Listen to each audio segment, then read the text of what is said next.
TitleMatchNetwork.com. Welcome to another edition of the RF Video Shoot interview series. Today we're joined by none other than Mr. Anderson, right? Anderson. Thanks for being here today with us. Thank you. Let's talk about your starting the wrestling business. My very first question, obviously, would be: were you a fan growing up? I was a fan when I was a really little kid. I remember watching, the Sunday morning wrestling with my dad, and every once in a while we'd watch Saturday night's main event. He'd let me stay up late and watch. But I can't say that I was like a diehard fan. The kids at school always knew, who was feuding with who, and right, stuff like that. I never really paid that close of attention to it. But I remember I was probably like a casual observer, a normal casual observer, where I hated the bad guys and I loved the good guys, right, stuff like that. I think Junkyard Dog was like my favorite, and it probably didn't have anything to do with his in-ring stuff. It was just the fact that he had a cool entrance music and he wore chains out to the ring, and I don't know. I thought that was cool. I always wanted to wear chains when I went to school. I remember that. But no, I wasn't really like a diehard fan, and I didn't become a fan until 96 or 97. Oh, wow. Where did you grow up at? I grew up in a little town called Two Rivers, Wisconsin. It's about 30 miles south of Green Bay. It's about, if I'm not mistaken, about 15,000 people, give or take. Did you go to house shows at all when WWF would come to town? Nope. Nothing? Never. Wow. No. I remember I used to hang out with friends and they would talk about wrestling, and that was the farthest thing from my, and I remember being a kid, like, for some reason, where I grew up, you were considered a nerd if you watched wrestling or if you admitted to watching wrestling. Yeah, it was like that in high school. And back then, I don't know, I guess I was more, I found it to be more important to be popular and, have people like you than to truly admit to the things that you actually liked, So I remember, people going so far as to, I remember everybody watched cartoons, and then up to a certain point, then after you got to be like, in third grade, it was not cool if you watched cartoons anymore. But everybody still watched cartoons. They would just tell their friends that they didn't anymore because they were above that. So, what did you do after high school? Did you go to college at all, or? I went to college for about a semester, and I think smoking pot and drinking and hanging out with my friends was far more important than studying, and so I kind of went through that little stage, and it's something that I kind of regret to a certain degree, but I'm happy with the way that things have gone and the way things have worked out, and I think it's definitely something that I think about going back to school somewhere down the line. What was your major? I was actually going to school. I was attempting to go for theater. Wow. And I remember one of the things that turned me off about it was the whole the thespian attitude. I remember one of my professors was very just highfalutin, nose in the air, and I just didn't like the attitude that everybody had, and I felt that it was a bunch of people that grew up in Two Rivers and Manitowoc who acted in front of all their friends and family for 10 years and acted like they were Brad Pitt and these celebrated actors and actresses, whatever. And the whole attitude, I was really turned off by it. And, in conjunction with the fact that I just wanted to party all the time. So I just kind of said, screw that. So how did you actually get into the wrestling business? Like, at one point, did you say, all right, I want to be a wrestler? I was, growing up, I was really into entertaining people. I mean, we'd get the neighborhood kids together and somebody would find, somebody's father or mother had a video camera, and we would, write little scripts and make little movies and stuff like that. And I remember I would watch a movie and then I would try to imitate what I saw. I did a lot of impersonations of, different actors. So I always wanted to get into entertainment. And then, I did some acting in high school. And then fast forward to 96 or 97, I had just broken off a relationship with this girl. I'd been dating her for like 5 years, and it was pretty hard to take. And I remember my buddy calling me over. I lived in Green Bay at the time, and he was living in Appleton, which is about 30 miles away. And I drove down, and we were just hanging out, playing cards, drinking beer, and I knew that he was a big wrestling fan, and he made some mention that we were going to watch wrestling that night, and I was just like, no, we're not. We are not going to watch that garbage. I'm not going to watch a bunch of guys in the ring rolling around with each other on the floor, wearing tights, a bunch of bag shavers. I'm not going to do it. And, and he kind of, he's just like, yeah, man, give it a shot. And he said, I remember him saying that there was one guy that he really liked in particular and that he thought I would like, and that was Steve Austin. And so I reluctantly sat on the couch and watched wrestling, and I hated it up until the point when, I heard the glass break, and then Steve came driving onto the ring in a pickup truck, and he had a 6-pack on his lap, and flipping the camera guy off and get the hell out of my way. And I just remember being glued to the screen at that point, and I watched what he did, and then I kind of had the bug right then and there. I was like, this guy's cool. And because I had grown up in a pretty redneck community, everybody drives pickup trucks, and the only thing to do on a Friday or Saturday night is to go out and drink beer. And being that it's a blue collar community, everybody can relate with wanting to beat your boss up. I've had several bosses, as I'm sure everybody else out there has, which is why he was so popular. One of the reasons why he was so popular. And so I just really connected, and I started watching every week. And my roommate at the time was also a wrestling fan. And so we started having little wrestling parties every Monday night. I had to have guys that I worked with come up, and we'd watch wrestling. And I remember, I was working a job at the time as a security guard in a nuclear power plant, and we had to work. I actually had Mondays and Tuesdays off, but every once in a while you get that call, hey, you got to come into work tonight. Huh. And I would call in sick. I would make up some excuse, or I wouldn't pick up the phone or whatever. Like, I couldn't miss wrestling, and it wasn't good enough to, watch the replay of it on the VCR, tape it and watch it later. Just like, it was like watching football. Once it's actually happened, it's no fun watching it on VHS or DVR or whatever. Like, I already know what the results are. And so I just kind of started watching it religiously. And then I remember a buddy and we got together and got a little video camera, and we were doing like backyard wrestling. It was weird. It was like I was 21 years old, I think, 22. And here's me and my buddy outside, like whacking each other over the head with the steel chairs to just see how it would feel. And then I remember I was at a party one night, and a friend of mine from high school said, you've always wanted to get into entertaining.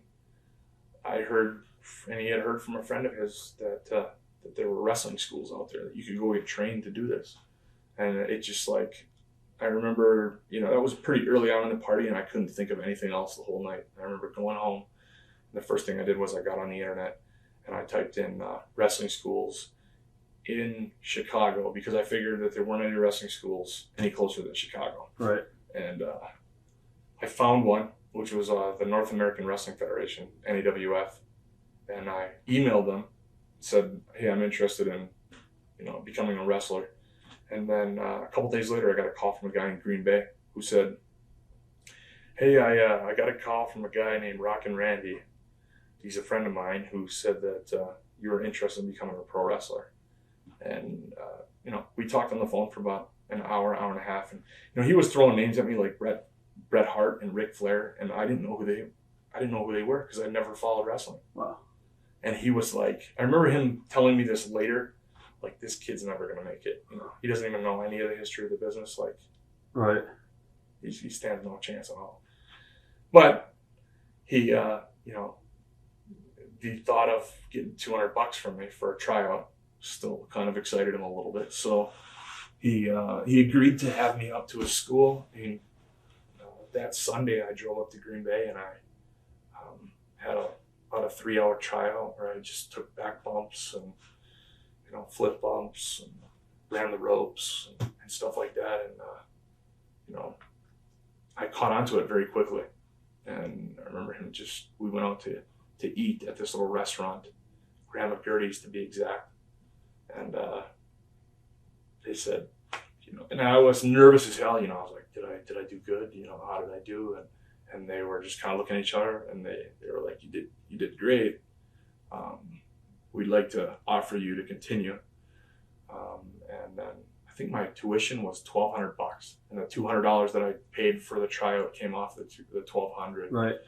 But you know, he broke it up so that I wouldn't have to pay the other $1,000 right up front. It was, you know, Payment plan. Yeah, I paid in installments, and that was it, man. I got my start, and I remember the first time I stepped foot in the ring, I was like, "This is it!"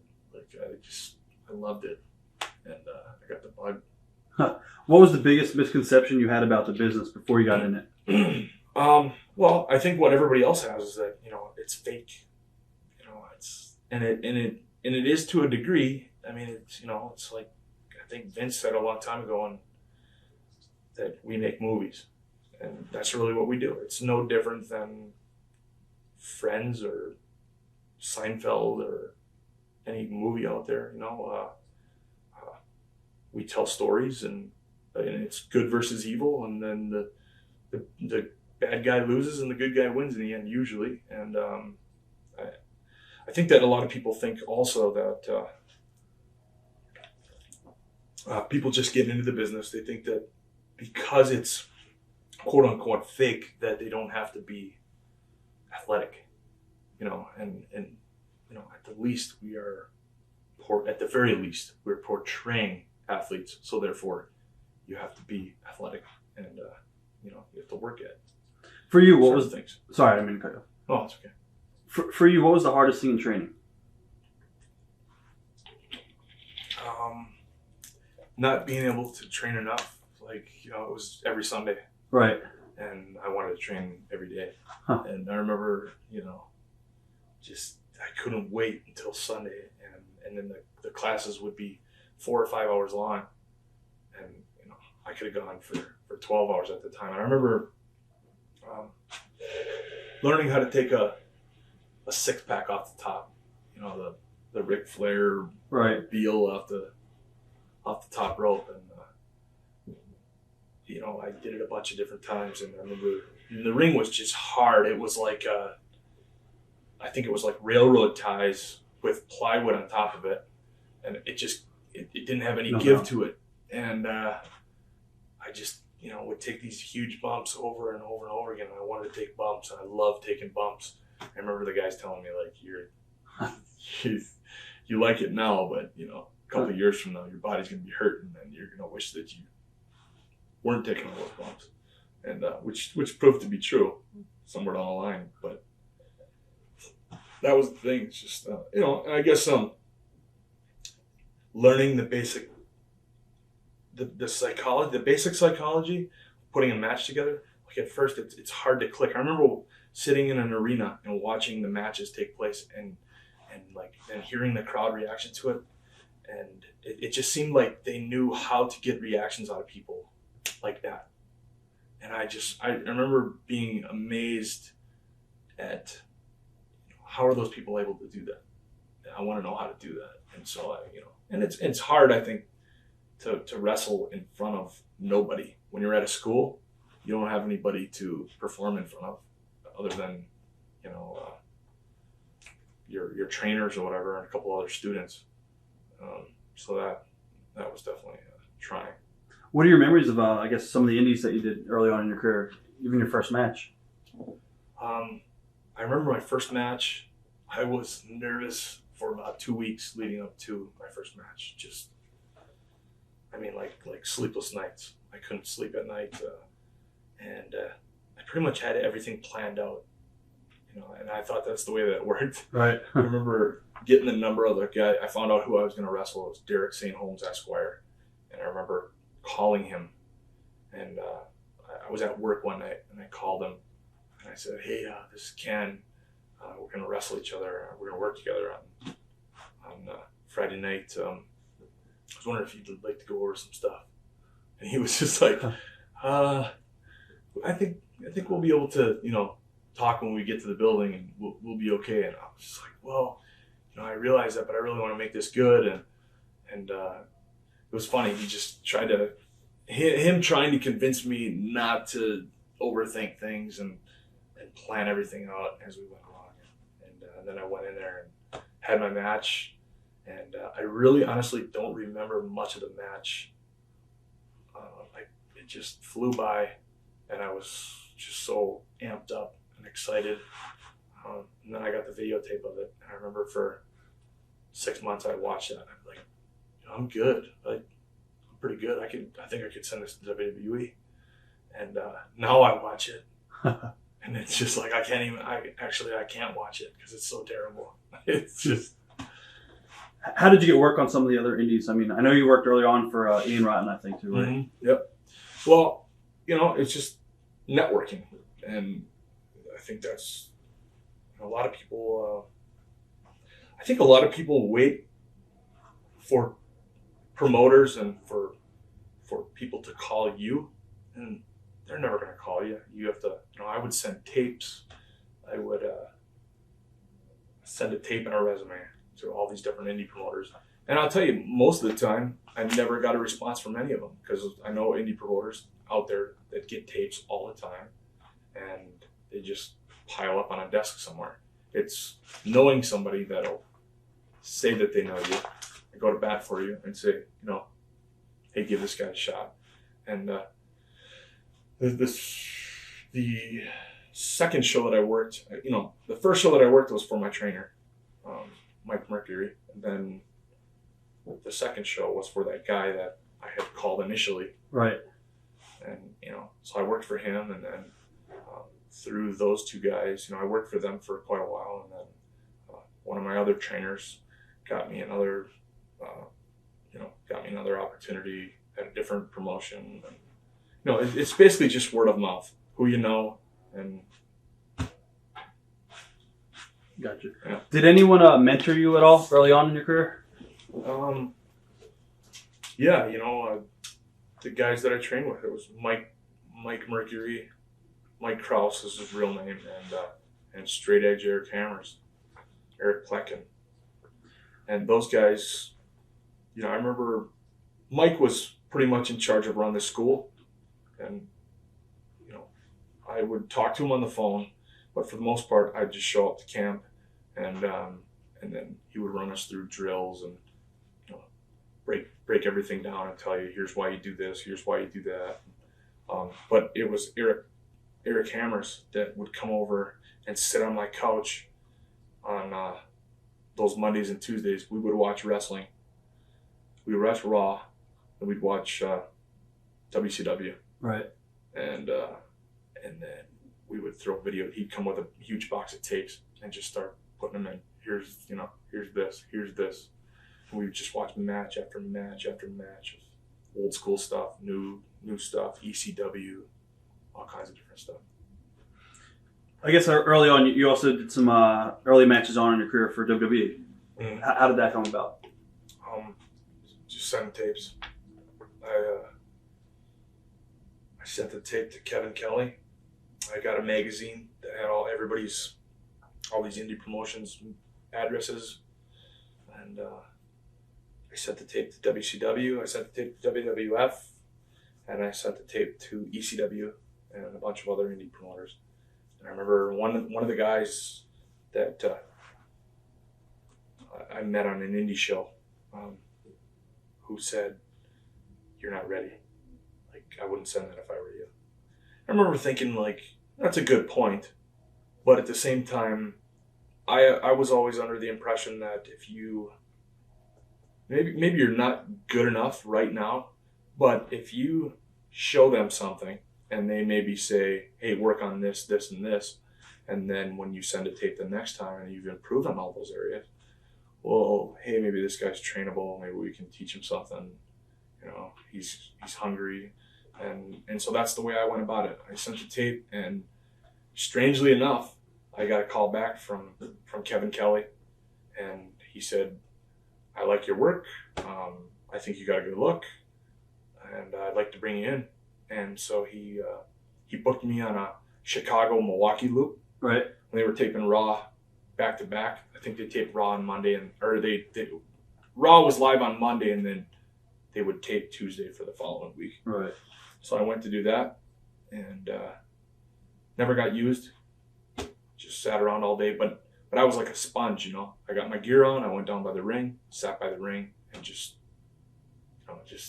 took it all in and tried to learn as much as I could from, pick up little bits and pieces of how to be a better performer from different people. And then I went back to the indies and applied that stuff. And then I remember I saw that WWE was going to be in Cleveland and Detroit, same kind of deal. But I think by that time they had started taping SmackDown on Tuesdays. So I went and I did Raw in Cleveland, and I wrestled S.A. Rios. That was my first WWE match, and just nervous as hell. Just, right. I mean, really, really nervous. And it was a terrible match to boot. What was it like working in front of a crowd? You know, here you are from the Indies, now you're working in front of thousands. You know, the thing that I noticed the most about it is you don't even notice the crowd. As much as you're nervous to work in front of those people, more importantly, you're working for the people in the back. And all those guys that you look up to, all the boys, you know, not wanting to shit the bed in front of them. And honestly, like the whole match, I didn't even realize the crowd was there. And you know, that's just the way it goes. How did the locker room treat you after your match? Did anybody, I guess, take you under their wing at all? No. I was just kind of you know, and I see it a lot with the guys that come in now when they're doing dark matches and stuff. A lot of them are wallflowers, and you should be, you know, because guys that are really out there, you know, tend to get labeled and put in that little black do not call, you know, right. do not call list. But no, nobody really even said anything, and that was really the frustrating part about that whole process, was that you would go out and have a match and come back, and you know, I remember, you know, Stevie Richards coming up to me going, man, that was a good match. And I remember Jonathan Coachman coming up and saying, that was a great match. And a couple other guys, Lita. And, but it was never the people that you wanted to, you know, it was never Johnny Ace. Right. And anytime I would go up to Johnny and say, like, hey, did you see my match? No. Or he wouldn't even, you know, he'd see you coming and go the other way kind of thing. And you would hear nothing. And then I'd go home and I would, you know, make a call to either, you know, and when I was doing it, it went from Kevin Kelly to Dr. Tom, then to Tommy Dreamer. And for the most part, you know, I'd call those guys, did you see my match? Yep. Did you like it? Yep, it was okay. Anything? No. Okay. You know, and you don't get any kind of feedback.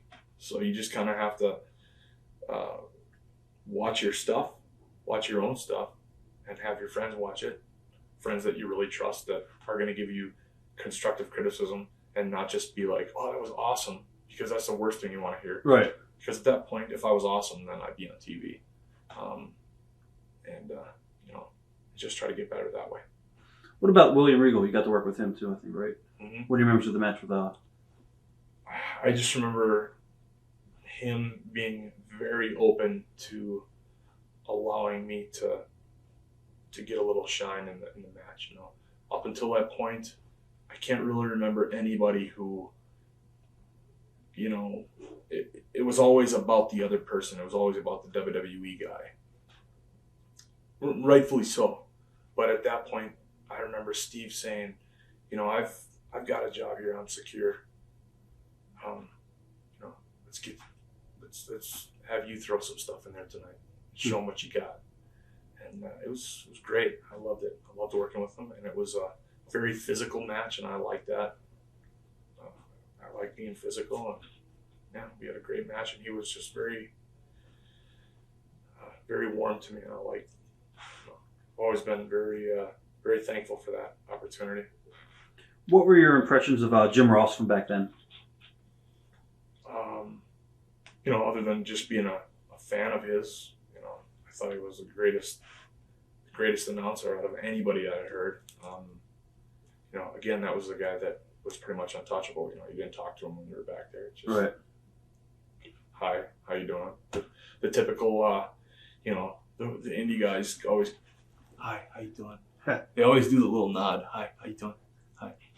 And that was pretty much it. You know, not a whole lot of back and forth there. Were you ever given the impression that anyone liked you at all backstage? Like, did any of the vets ever? Not really. You know, but it wasn't like I never got the impression that they didn't like me. Right. It was just I wasn't important. You know, they had bigger fish to fry, and they usually did. You know, TV's usually there's a million things going on at once. Yeah. And they have, you know, they're thinking about, you know, usually all the producers have 2 or 3 matches to worry about that night, and then they're also thinking about the following night and, you know, the night after that, their own problems. So they really don't pay you much attention. You worked for TNA for a little bit, like Yep. even before you went to WWE. What are your memories of working for TNA, and how did that come about? Well, it was kind of the same deal. It was just tryouts, you know. Right. And I remember when they started up, I had worked for Burt Prentice a couple times, and I called him up one day and I said, "Burt, this is Kamikaze Ken. What do you want, Kamikaze Ken?" I was just calling to see how you're doing, and Kamikaze Ken, you're a lying fuck. Why are you really calling me? And I said, well, I heard that you might be able to get me a booking for TNA. I told you should have slept with me when you had the chance, sweetheart. That's great. And you're stressed out right now, aren't you? You're blushing. No, you're a lying fuck. Okay, yeah, I am. Oh, no, you're not. And we just went back and forth, and Bert, you know, fucked with me a bunch, and then he's like, well, how does, you know, October 30th sound? And I said, that sounds great. And then I remember we got booked, and I got it was me, Davari, and ODB, who I was dating at the time. Wow. And we all got booked on the same show, and we went down and we flew down from Minneapolis, sat behind Mr. Perfect on the way down there, had a good conversation with him. Right. Went to the show, and you know, it was the same. Again, they're the same deal. Nobody really talked to you. I think the guys there were a little more gracious and friendly, because I think they were, you know, at that point it was a little closer to independent than WWE was. But yeah, same thing. You know. Were you treated better or worse there? Same. Okay. Yeah. Impressions of Jeff Jarrett? I mean, I haven't had many dealings with him, but I don't know. He's a good guy. I like his work. I'm a fan, and I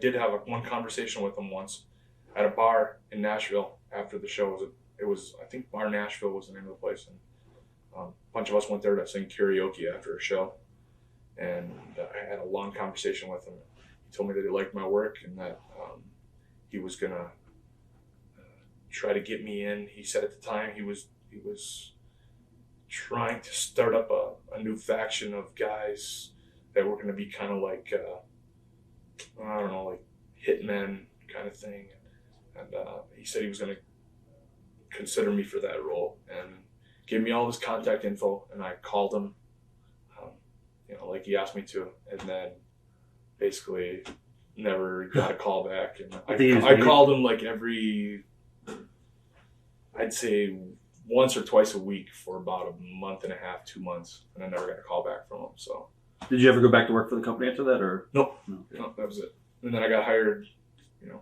After that I got hired. So, let's talk about going to OVW. How did you get the call that you finally got a deal with WWE? How did that come about? I had gone. There was a period of time where I actually thought about getting out, because I was just like, I had gone through bankruptcy. I was facing another bankruptcy on top of that, and I was just running myself thin. And I remember thinking, maybe everybody's right. Maybe I should pursue some other line of work. Maybe I should go back to school or something. So I was really, I had really slowed down on my bookings. There was a time where Daivari and ODB and I would travel around the country. We would wrestle Wednesday, Friday, Saturday, and Sunday, no matter where it was. We would just drive there, and I just kind of lost that drive and that passion for a little bit there. And Daivari called me. Daivari had gotten hired at this point. He called me and said, Tommy Dreamer just took over for Dr. Tom, and he's looking for a bunch of guys for an upcoming loop, some extras. And he put my name in there, he put Lenny Lane's name in there, and he put Mitch Paradise's name in there. And he said, "Are you interested?" Of course I was. The only thing was that the job that I had at the time, I was pretty serious about. I was training at this high-end personal training studio in Green Bay, and I wasn't sure if they were going to let me go or not. And so I told them that.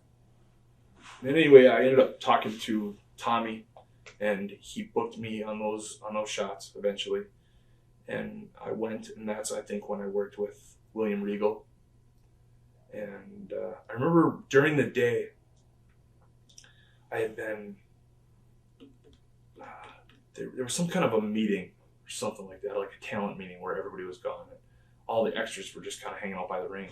And I just kind of like took the reins and I said, "Hey, let's get in here and do a match."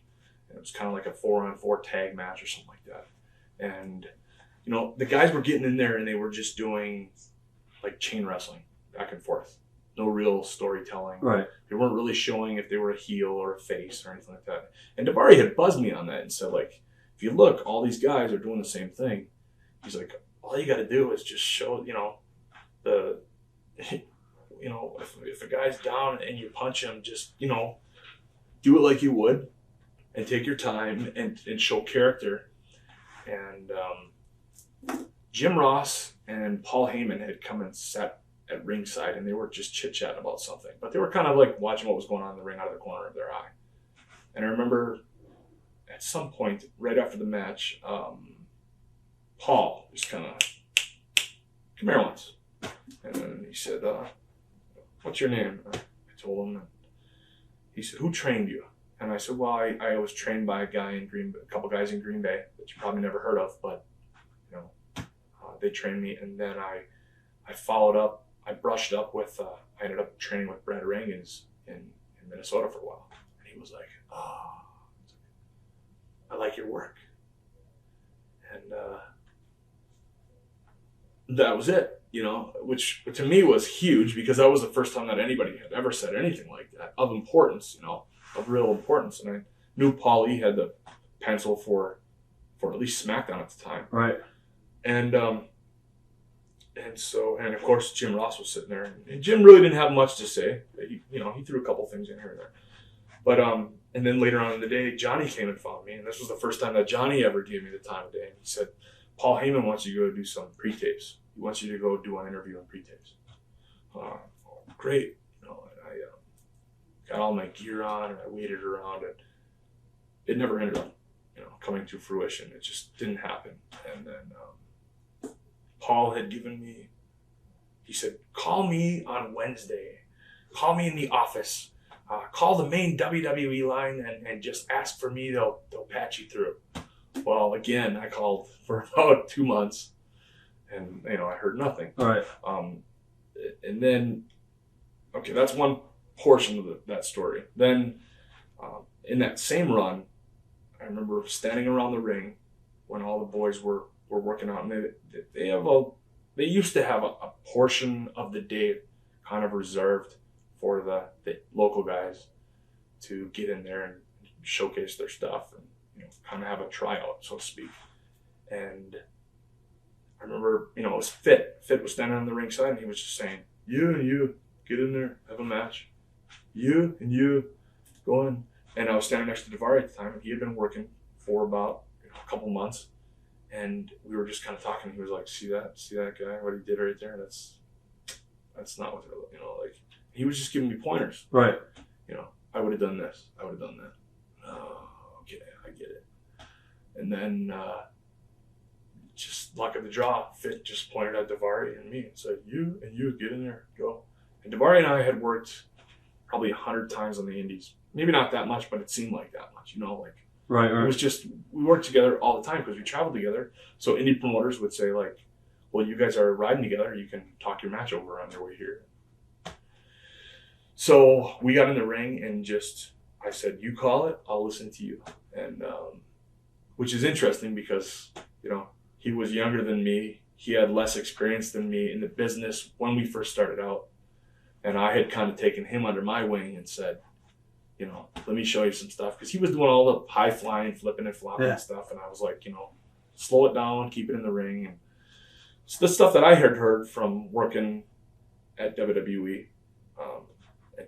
And then I helped him to get bookings and stuff like that. So now he was in charge and he was calling the match. And so we got in there. We had a little 5-minute match. And, you know, I don't remember what the finish was or anything like that. 1, 2, 3. And we got done. I looked over at Fit. He goes, "Thank you very much." And that was it, you know. Again, nothing. No response. Oh, is that bad? Is that good? I don't know. I didn't really hear anything. And then I think the next day I was sitting at ringside, and Arn came up to me and he goes, "Hey, he goes, I saw your match yesterday, and it was fucking good, kid." He goes, "You go get that little Taliban kid, and you're gonna have I want you to get in the ring, go get stretched out because you're going full fucking tilt. I'm gonna try to get you a job." And so I went and got stretched out, got my gear on and everything, got stretched out, and we kind of put something together, talked it over. All of a sudden, oh, the top guys need the ring for something. And then the next thing I knew, doors were opening and we never got a chance to do it. So I caught Arn's ear a little later and I just said, you know, "Hey, thanks for noticing and whatever. Do you have any advice?" And he's like, "You know what?" He's like, "Are you booked tomorrow?" Because the next day was Taboo Tuesday. It was like that first pay-per-view that they did on a Tuesday or whatever. And he said, "Are you booked tomorrow?" And I wasn't. And he said, "Go to Johnny, tell him that I said that, you know, he should take a look at you, that I'm interested in taking a look at you, and see if you can get booked tomorrow." So I went to Johnny and I said, you know, I told him that. And he said, "Yeah, you bet. Come tomorrow. We'll make sure you get in the ring. I promise." So I waited around all day, and, you know, 10 minutes before doors open, I'm thinking this isn't going to happen. And I remember Arn sitting by the ring, and I think Hunter was there, and Johnny was out there, and I just kind of looked at Arn and I was like, and he goes, "Johnny," and, you know, he pointed over at me and Davari, and Johnny goes, "Yeah, get out of the ring, guys, get out of the ring, go, get in there, do your thing." So we actually got in there, got a little match, and we never got to the finish because doors opening. Right. So you know, we got done there, and then I remember Arn pulling me to the side, and Arn was sitting there with Hunter, and he said, "You know what?" He's like, I think you got something, and he said, "I don't say this to many people, and I wouldn't bullshit you because I don't have to, but he said, the next time that there's a hiring around here when they, because there's periods of time where they'll fire a bunch of guys and then they'll hire a bunch of guys. Next time that happens, and I don't know how long that's going to be, it could be a week from now, it could be 6 months from now, I'll make sure that I put your name in there, in that hat. I give you my word, and like I said, I wouldn't just tell that to anybody. I wouldn't bullshit you. And, in the wrestling business, and I've said this many times, and I'll say it again, that, you should believe none of what you hear and half of what you see. Guys will promise you the moon all the time. And so I went home, and as much as I tried not to be excited about it and to think about it, it was always on my mind. Every time I'd be training a client and my phone was in my pocket on vibrate, and it would start vibrating, and I'd be like, oh, bill collector, or it would come up private, and I'd answer it. Hi, this is so and so with AT&T, like, Right. And it was never them, and then that went on for about 2-3 months, and then on a Thursday, Davari called me up and said, "Did you get a call from the office?" No. Well, they just hired 7 guys from Louisville, so I know they're hiring right now. And I thought, fuck, they passed me up again. And I remember I waited. I wasn't going to call them. I was going to wait for their call. And I waited Friday, nothing. Saturday night, I went and worked in Indy. Actually, Friday night, I worked for an independent promotion in Milwaukee. Saturday night, I worked for an independent promotion in Green Bay. Sunday, nothing, no call. Monday, nothing. Tuesday, nothing. Finally, Wednesday, I was like, you know what, I'm going to call and just find out, I'm a big boy, I can take it. I can take no. All right. I just can't take not knowing. And so it was about noon, and, I had trained clients from about 5 a.m. till about noon, just steady. And then I took a break, and I went in a little break room, lunchroom, and I called Dreamer, and he answered it, and I said, "Tommy, this is Ken Anderson from Green Bay." "Hello, Ken Anderson." And he'd always say, "Hello, Ken Anderson from Green Bay. Yes. What can I do for you?" Which, like dealing with Tommy over the years, and, now that I know him, and I know that's just him. Yeah. But it's so funny when you're coming up, I thought the guy hated me. I was like, this guy hates me. Like, every time I call him, he sounds like he wants to kill me. Like, "Hello, Ken Anderson from Green Bay. What can I do?" "God, you're annoying me." And he would always say, like, if he had to go or somebody else was calling or something like that, he would always say, "I have to go. Goodbye." And that was it. It was no like, "I'll call you, call me," none of that. It was just, "Goodbye. I will call you when I have something I don't know right now. Goodbye." And he actually, when I got on the phone with him, he said, "Can I put you on hold for a second?" And I was like, and there was one other guy in the room with me, and I was like, yeah, I'll go on hold. Yeah, you bet. And so he put me on hold, and he came back a couple minutes later, and I could hear him shuffling some papers around. And he said, "I've been trying to get a hold of you." And I said, "Yeah?" And he goes, "Yes, but your number is disconnected." "No, it's not." "Is your number blah, blah, blah, blah, blah, blah?" "Nope." "Oh, I had the wrong number." "Well, the reason I was calling you was to tell you that I got you a job." And, I'm ready to do backflips. This is like 6.5 years of hard work and just eating shit and living in the poorhouse and eating peanut butter sandwiches and ramen noodles and, macaroni and cheese and working out at the gym and driving 15 hours to Nashville for a $50 payday and then driving home and spending all the money on the way home and then some. Right. and I'm wanting to do backflips, and this guy is on the phone with me. I got you a job, like awesome. And he, we went through some of the specifics. So like, here's what we're gonna pay you. It's $500 a week. Right. Which I was like, you guys could pay me nothing, and I would probably come. I would, because I was just that hungry at the time. I didn't care. Give me the opportunity. I will show you that I have something to offer, and then you guys will want to pay me. That was my philosophy. And then he said, well, do you have anything to say? And I was like, yeah. I'm like, I just want to let you know that, I really appreciate this, and I appreciate you sticking your neck on the line, and I'm going to bust my ass, and I'm going to, okay, you don't have to go getting all gay. That's true. Just totally deflated me. At the time he said that he wasn't sure if he was going to send me to Deep South or OVW. He's like, I don't know. Deep South hadn't opened at the time, but it was in the process of getting open. So he was like, I don't know if I'm going to send you there. If I'm going to send you to OVW, I will call you. And as soon as I got off the phone, I was just like,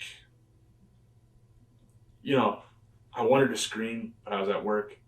And I just kind of casually strolled up to a couple different people that had been big supporters of mine at work.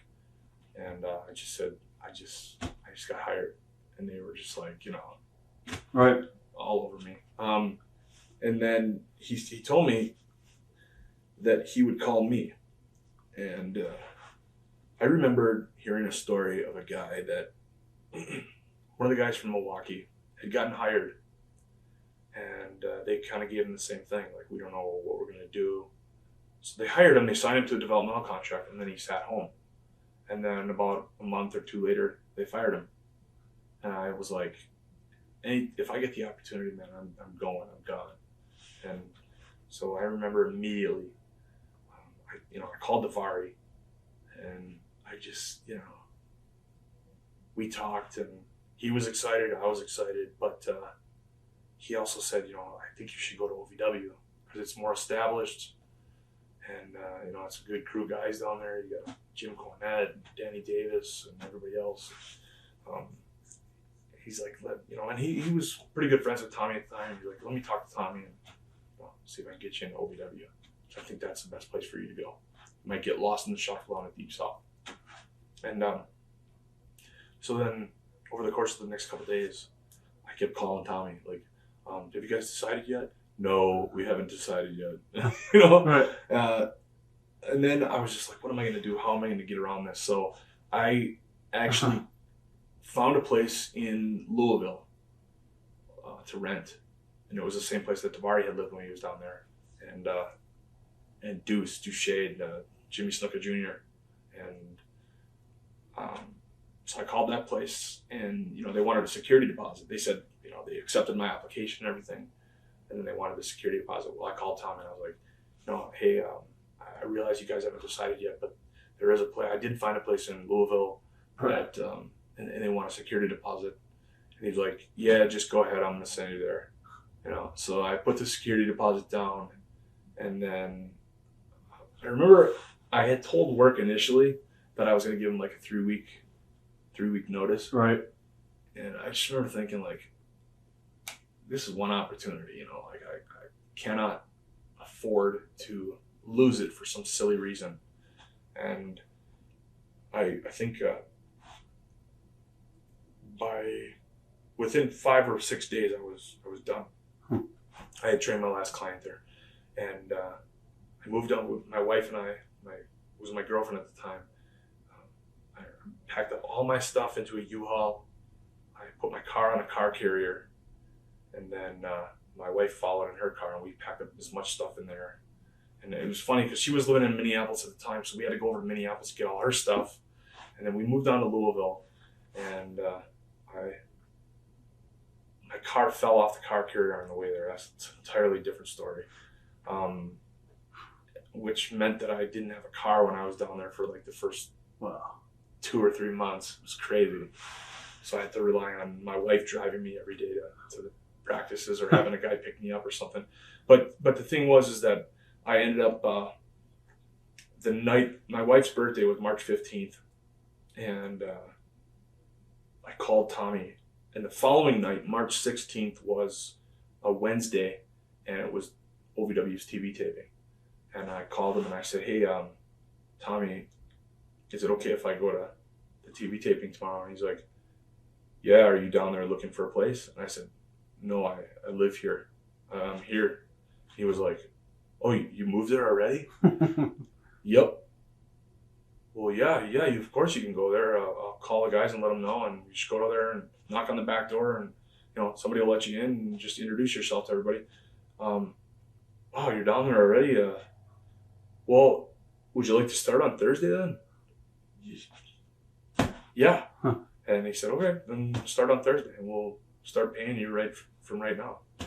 So it was like one of those situations that maybe somebody can learn from that when you get an opportunity like that, jump on it. Again, nobody's going to wait around for you. And it happened again to another guy down the road, another friend of mine from Green Bay who got hired then. This was after I was already pulled up to the main roster. He got hired, and they told him to sit at home, and he sat at home, and then they fired him. So. Now, when you went down there, was Cornette still running TV with Danny, or Paul came in afterwards? Okay. Yeah, he was running TV for about the first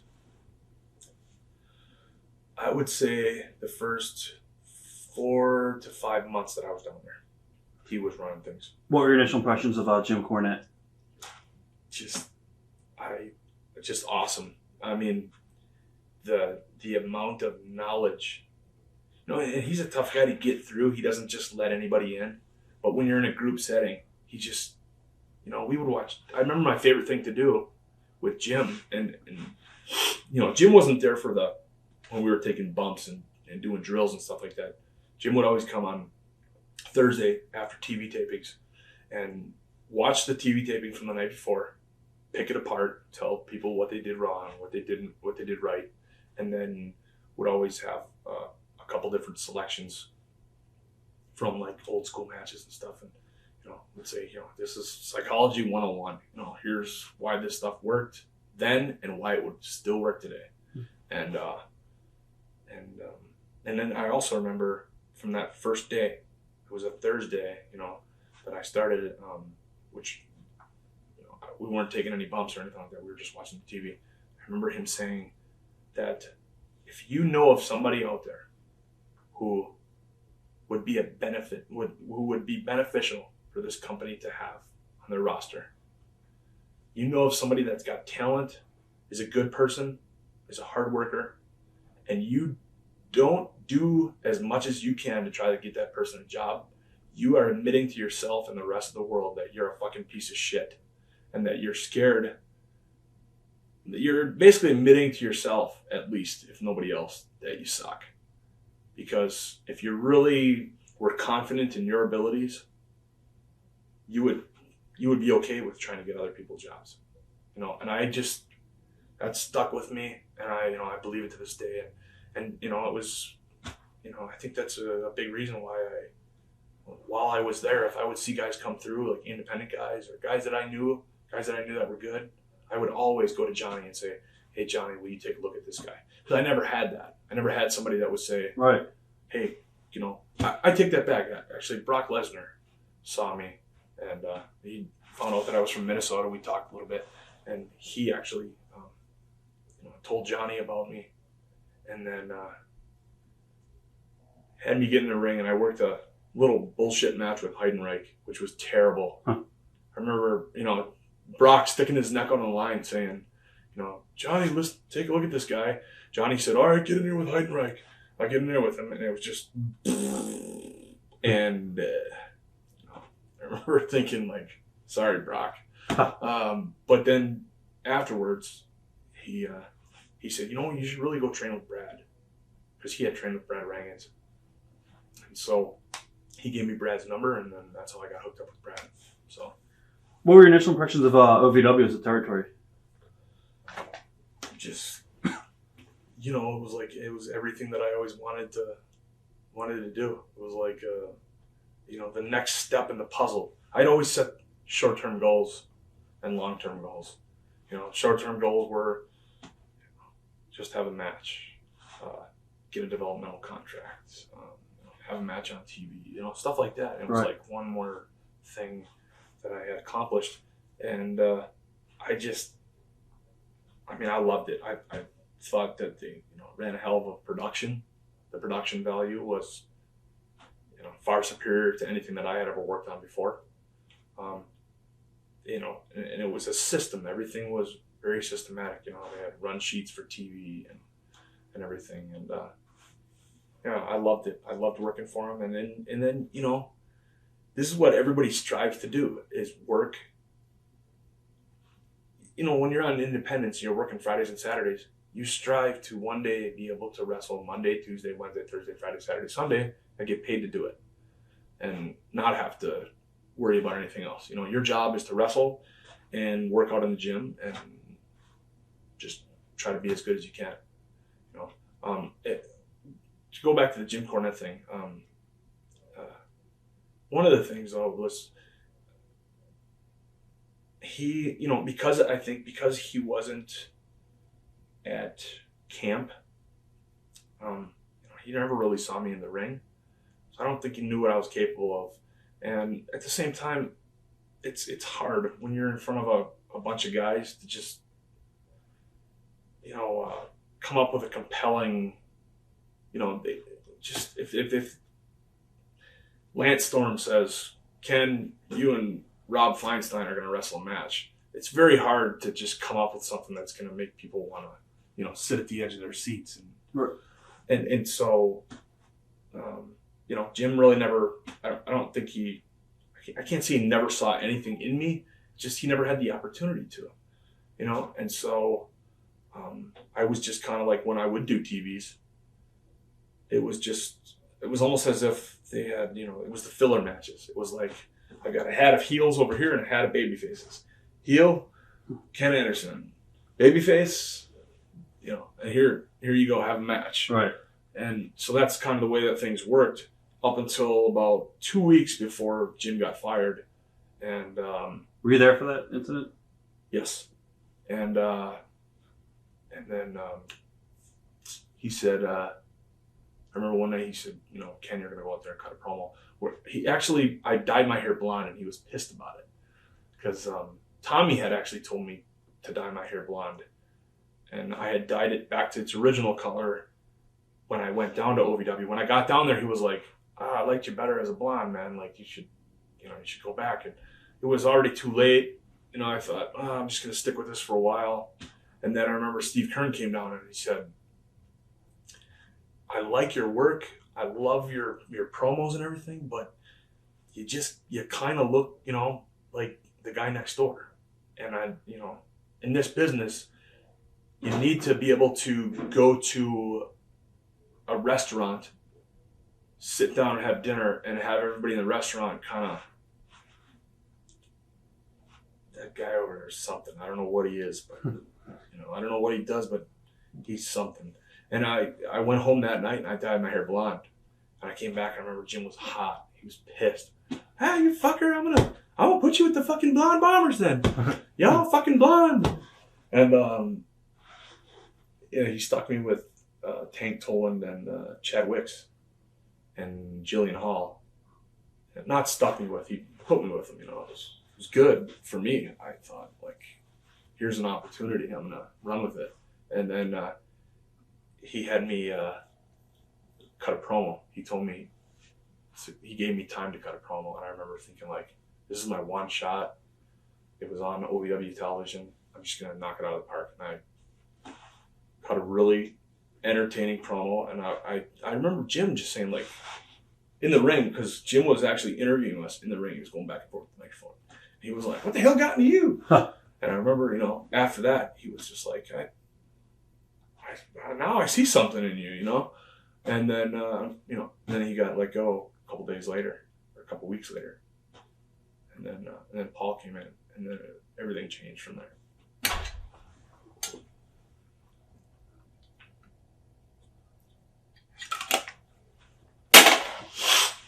All right.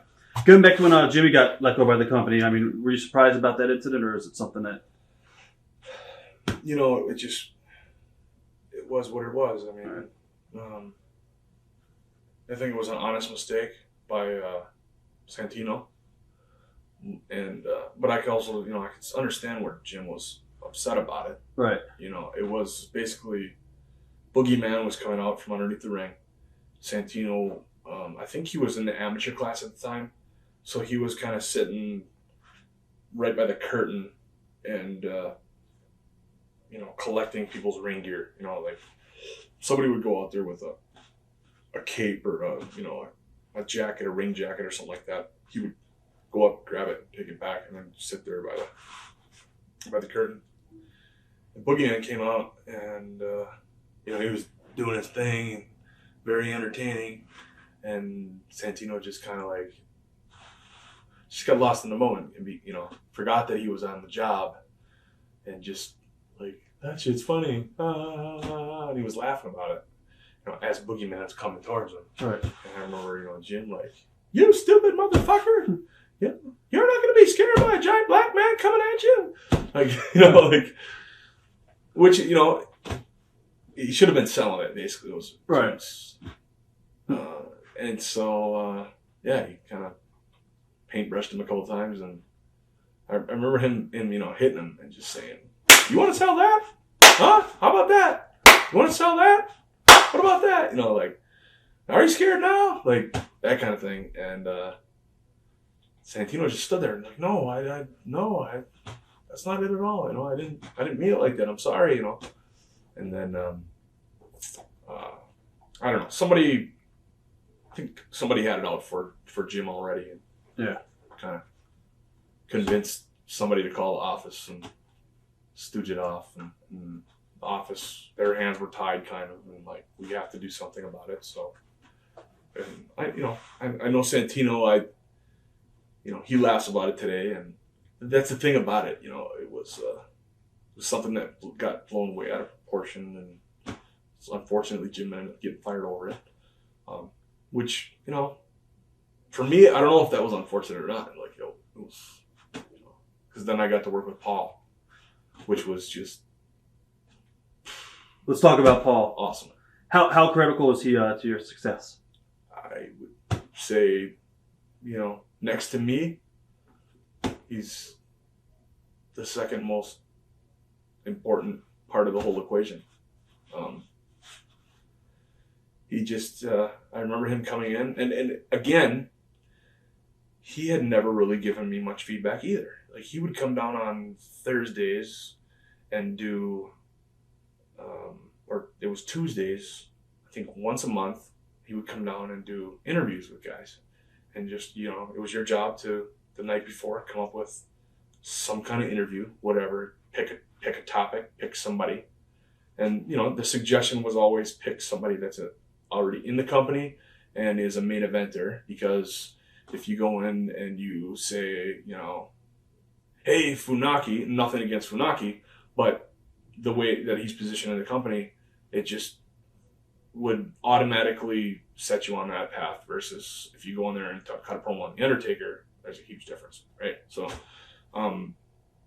so it was just like, come up with a promo, and then I would always, think about it, write it out, practice it, have my wife there and bounce ideas off of her. And surprisingly, my wife, as much, she's not a wrestling fan at all by any stretch of the imagination. She's a fan of it because I'm in the business. Right. But she really understands things, and she understands psychology, and she's, able to tell me, like, there's sometimes where she like, "Why did you do that?" Or "Why did you do this? That looked weird." And, there's always a, either just because I didn't have my head on straight, or, well, something else happened and this is why we had to go here, kind of thing. But she's very perceptive when it comes to stuff like that. So she was a good person to always bounce my stuff off. And so anyways, I would write out my promo. I'd go in. Paul would be sitting there with the camera, just like this. And he would say, "Okay, go. You have 60 seconds," or whatever it was. And I would go. And maybe once or twice he would say, "Why don't you say it like this?" He would change one or two things. Or, and then he would say, "All right, go out there and I'm going to have some more people come through here. Think about it for a while and then come back when you're ready. And I'd come back and I'd cut the promo. He would go, thank you very much. Any feedback, criticisms, anything? Nope. Loved it. Okay. Thank you. Month after month after month, you know. And so I thought, he thinks I'm just another, you know, average Joe. And then he came down there. And the day of TV, it was a Wednesday. I got to the building around noon. And he said, I need to talk to you. Okay. You want to go now? You bet. So we went in this room and he closed the door. It was just me and him. And he said, you know, basically, I'm not going to do my Paulie impersonation here, but he said that he saw the same things in me that he saw in Steve Austin and The Rock. Which, you know, and I'm not making this stuff up. I'm not saying it. This is coming from Paul, you know. And he said, I see those same things in you. And he said, I'm a huge fan of your work. I'm a huge fan of your work, as Paul would say. And he just said that over the course of the years, he said, I was a fan when I first saw you in the ring at WWE when you were there for a tryout. I've been a fan of you since you've been here. I've watched all your promos. I think we can do things with you. And over the course of the next couple of weeks, I'm going to do so much stuff with you that WWE is going to have to call you up. It's not even going to be an option. He said, you have it, and you are the next guy to get out of here. I promise you. Those are pretty big words, and those are pretty big promises, you know. And again, I had conditioned myself over the years to never get amped up about things because maybe it'll happen, maybe it won't. And most times it doesn't happen, which is why, you know, to this day, like, my wife and I are going on vacation in a couple of weeks, and she's like, oh, aren't you just excited about it? And I was like, no, not really. I mean, I'm happy that we're going, but you know, I have a hard time getting excited about things to this day because I've been conditioned over the years to just expect the worst, you know. Hope for the best, but expect the worst. Right. Because then if something good happens, then it's like, hey, bonus. You know, and after he said that, he that was pretty much it. We left it at that. I still didn't know what I was doing that night. And then he got us together as a whole group, and he would run through what he had for TV. He'd have the whole script laid out, and he would say, all right, you know, here's what we're going to kick the show off with. Cold open, and then we go to this. And it was right away, it was Mr. Anderson, it was Mr. Anderson, you know, promo with Brent Albright. No, it was just a cold open of me talking to the camera. And then we did that, and then there was another promo later on, in you know, like a backstage altercation, and then another one with me in it, and then a 3-segment main event match with Brent Albright right off the bat. His first night on TV. I was like, wow, he's serious about this. And just over the course of the next 5 weeks, you know, he'd come up with some of the greatest ideas, and I think the main thing was he just let me be me, and he let me, you know, he would say something and say, what do you think about that? And I would say, well, what if we do it like this? And I would add stuff, you know. Right. And he would be like, I love it. Yes. Whereas I'm used to hearing, I don't know if that would work. You know. It's always hard to tell somebody, especially like I feel like I don't have the ability to be able to, if I see something in my head, I don't have the ability to tell somebody. You know, you see a picture and, you know, you see the sun bright orange, and I tell that to you, you go paint it, it's going to look completely different. So I always had a hard time getting people to come on board with a lot of my ideas and stuff. But Paul was just like, I love it. Let's do in fact, let's add this to it, and let's add this to it, and let's do this. And it was just like week after week after week, I was able to go out there and just be entertaining. And I really started coming out of my shell and lost my inhibitions and then one week he just said, you know what, tonight go out there and you're gonna cut the ring announcer off. I think he just thought of it right as I was going through the curtain too. Like, cut the ring announcer off. Tell him that you're the greatest thing. Tell him that he's not worthy of doing your introduction, and then you do your own introduction. And so I went out there and I did it, and just off the top of my head, I had announced basketball games when I was in high school, and I used to do the last name twice, right, for some of the guys. And I remember it was always a hit then. And so I just, it was one of the things I didn't even really think about it. I just kind of threw it in there, and I came back to the curtain, and everybody was like, that was so awesome when you said your last name twice. I popped huge when you said your last name twice. Huh.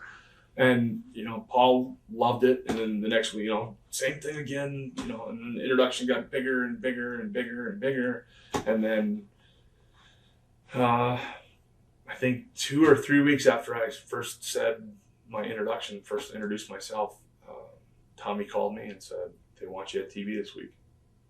And then I went up there and I had my, all day long, I had, I was supposed to work with a local guy, and I was supposed to work with an OVW guy, and then they're like, no, let's have you work with one of our guys. And it was, they picked Funaki, and then the finish was Funaki was going to roll me up, 1, 2, 3. It was going to be a dark match. And then I think I was close to gorilla, just outside of gorilla position. I was doing push-ups and squats and stretching out. Dave Lagana walked up and he said, backtrack a little bit. Earlier in the day, Brawler came to me and he said, I want to do an interview with you. Come on. So I went in front of the camera and he was like, can you do it? And I'm like, just give me a couple of seconds. What do you want me to cut the promo on? And he's like, just why you're the next big thing in the WWE. What's special about you? I don't know. And so I was like thinking, and he was like, how about this? Say it like this. And he kept throwing stuff at me. And it was good, but it was screwing me up at the same time because I'm trying to think, like, I can get this right. And then finally I said, you know what? Screw it. I got enough stuff in the tank, in the memory bank. Like, let's just do it. And he's like, yeah? You think you're ready? Yeah, let's do it. And I did it. One take, nailed it. And he looked at me and he said, I'm going to go talk to Vince because I think he got something. And again, and then so then fast forward to doing squats and push-ups, stretching out. Dave Lagana walks up to me and he says, there's been a change. And I thought, fuck. They cut me from I'm not going to get my opportunity tonight. And he said, we have to change the finish to the match because you're going over, and welcome aboard. And he stuck his hand out and said, that's it. And so I remember right after that, I saw Vince walk up to gorilla position, and he never comes up there I shouldn't say never, but very rarely will he come up and sit through the dark matches. And I think Velocity at the time, he doesn't come up there. He comes up right when TV starts. But he came through, didn't even look at me or anything like that. I went out, had the match, and then I came through the curtain, and Vince was like, fuck yeah, I like it. And then Johnny came rushing over to me. I was like, God damn, you got yourself a job, kid. And, everybody was kind of congratulating me in the gorilla position. Like, hey, you did a great job out there. And Vince loved it. According to the guys I talked to from the crew, that he was saying on the headset stuff like, this fucking guy gets it. Where's he been? Where's this guy been for all these years, And then, that was it. That was the beginning. Before I get into the current stuff, I want to backtrack just a little bit in OVW. Mm-hmm. Some of the guys that you came up with, CM Punk, what are your memories of Punk down in OVW? I'm going to be honest with you. I couldn't stand Punk when I first worked with him on Independence. I thought he was, he had a big head, sarcastic. I remember I went down to work for Ian at IWA Mid-South. I worked with Austin Aries.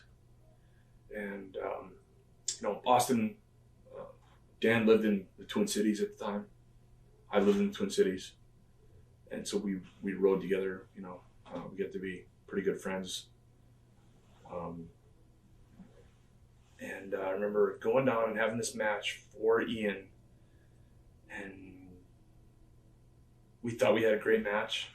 And everybody told us we had a good match. And then I remember getting the tape a couple weeks later, and Punk and Ace Steel were on commentary, just burying us through the whole thing. I remember thinking, everything was, oh, look at that. Oh, what the hell was that? Who does he think he is? Oh, this guy. And I just remember, there's a difference between heel commentary and, bury commentary. Right. And I could tell the difference, and this was definitely much, much different. And so I remember hearing that Punk was going to come down there, and I was like, fuck him. I was not looking forward to it. And actually backtrack. After that, I had seen Punk on an independent show in Minneapolis, or just outside of Minneapolis. And I asked him, I said, can I talk to you for a second? And I said, do we have heat or something? No, why? I said, well, I got the tape from that IWA show. Anything? He was like, oh yeah, I'm sorry, I was in a bad mood that day, and he gave me some kind of excuse or whatever, and I just said, okay, I just wondered, are we cool? He was like, yeah, I'm really sorry, And that's okay, I'm fine with that. But at the same time, it was always up there in the memory bank. Right. And then when he came down to OVW, he just had a great attitude. And was just, and at the time I was a little leery because I was like, of course he's going to have a good attitude. He's down here. He just wants to get in with everybody. But he really did. And he changed a lot. He had matured a lot. And when I say that, I'm not saying that I was, mature or anything like that. It's just that, you could tell that he had matured a lot. He had changed. And he really was a joy to work with down there. And he was a cool guy. And then, I know Paul was a huge fan of his. Yeah. And so just things change, people change. And initially I hated him, and today I love him. He's a great guy. What about Bub and Devon? They came through the OVW a little bit, right? Hmm? Memories of working with those guys at all? Yeah, I don't know. They were cool. I don't think at the time when they came through I was doing much of anything in OVW. That would stand out to them, so they really didn't, I just remember, and the thing is when you're up there and you go down, you got a million guys running at you saying, can you watch my match? Can you do this? Which is great. That's the way it's supposed to be. But it's very hard to filter, who's who and what's what. And, they were cool to me. I don't have any bad memories or anything like that. It's just, I don't think that they remembered me. It wasn't. Right. I didn't leave them with any memorable, lasting impressions or anything like that. Memories of Dan and Matt. Dan Puder and Matt Cavatelli. Dan was he's a good guy. He's one of the. He's got such a good heart. But I don't think that he was, he wasn't a fan of wrestling. Right. And really in this business, to be successful, I think you have to be a fan. You have to live, sleep, eat, shit professional wrestling. And he was just, it's not his gig. And he was interested in other things. I remember, he would always fall asleep during class and stuff like that. We'd have the matches and stuff, and then they'd be talking it over. And one of the things that Lance would always do was he would put together, when we get into class, he would say, Ken versus Seven, Dan Puder versus Matt Cavatelli, blah, blah, blah, down the line, tag match here. And then you'd have to go cut a promo and then have a match. And then we'd sit around and he'd critique, Lance would critique your matches. And I remember, Puder would just be like, guys would throw stuff at him. you know, wake up, Dan. You're gonna get in trouble. And Tommy told me a story one time. Bubba and Devon were there, and he was standing up at ringside looking at everybody sitting in the bleachers, and he could see that Dan was falling asleep while Bubba was talking. Huh. Which, you know, that's all right. a recipe for disaster right there. Like, and so Tommy just threw an empty water bottle at him, you know, like, and he popped up and he was like, fucking wake up, you know. And I think he got some heat from Johnny for that. Johnny was like, you should have just let him fucking, you know, sometimes you gotta let guys just bury themselves, you know, right. hang themselves a little bit. But Tommy's not that kind of guy. But anyways, yeah, that was my impressions of Dan were that he had this awesome opportunity. He got paid a shit pile of money right up front. And, you know, you get a lot of guys that obviously they're going to be jealous. You know, and I always thought, like, I don't know, to me, like, I can't say that I wasn't, you know, I don't know if jealous is the right word, but when you've worked your ass off for 6.5 years and gone through what I went through, and then you see a guy that comes in and gets this stuff just handed to him, it's like, it's really hard. And then on top of it, he's more interested in going out to the clubs and picking up chicks and being on MySpace and being on his computer and, you know, taking guitar lessons and, you know, singing lessons and shit like that. Right. It's like, dude, you're getting paid $250,000. I'd love to have just a chunk of that. But how can you be mad at the guy? You know, like, anybody would do it. He won a competition, fair and square, and I can't think of anybody out there who would have something like that handed to them and go, no, you know what? I don't think that's fair to everybody else that came before me. You know? Right. Nobody would do that. So, when you were called up and you worked TV, and you know now you were on TV and you got the spot, do you feel that you're ready? Mm-hmm. Hang on, go back, Matt Capitelli. Okay. Just a class act. Just a great guy. Always cool. Always just fun to be around, and you know, he's very, very spiritual, and it shines through. Like some guys, I think, some guys act like pricks Monday, Tuesday, Wednesday, Thursday, Friday, Saturday, and Sunday, and then for like an hour out of the day they go to church, and then they say, "Sorry, God, for all the fucked up shit I did throughout the week," and then God says, "You are forgiven. Go be a prick for the rest of the week."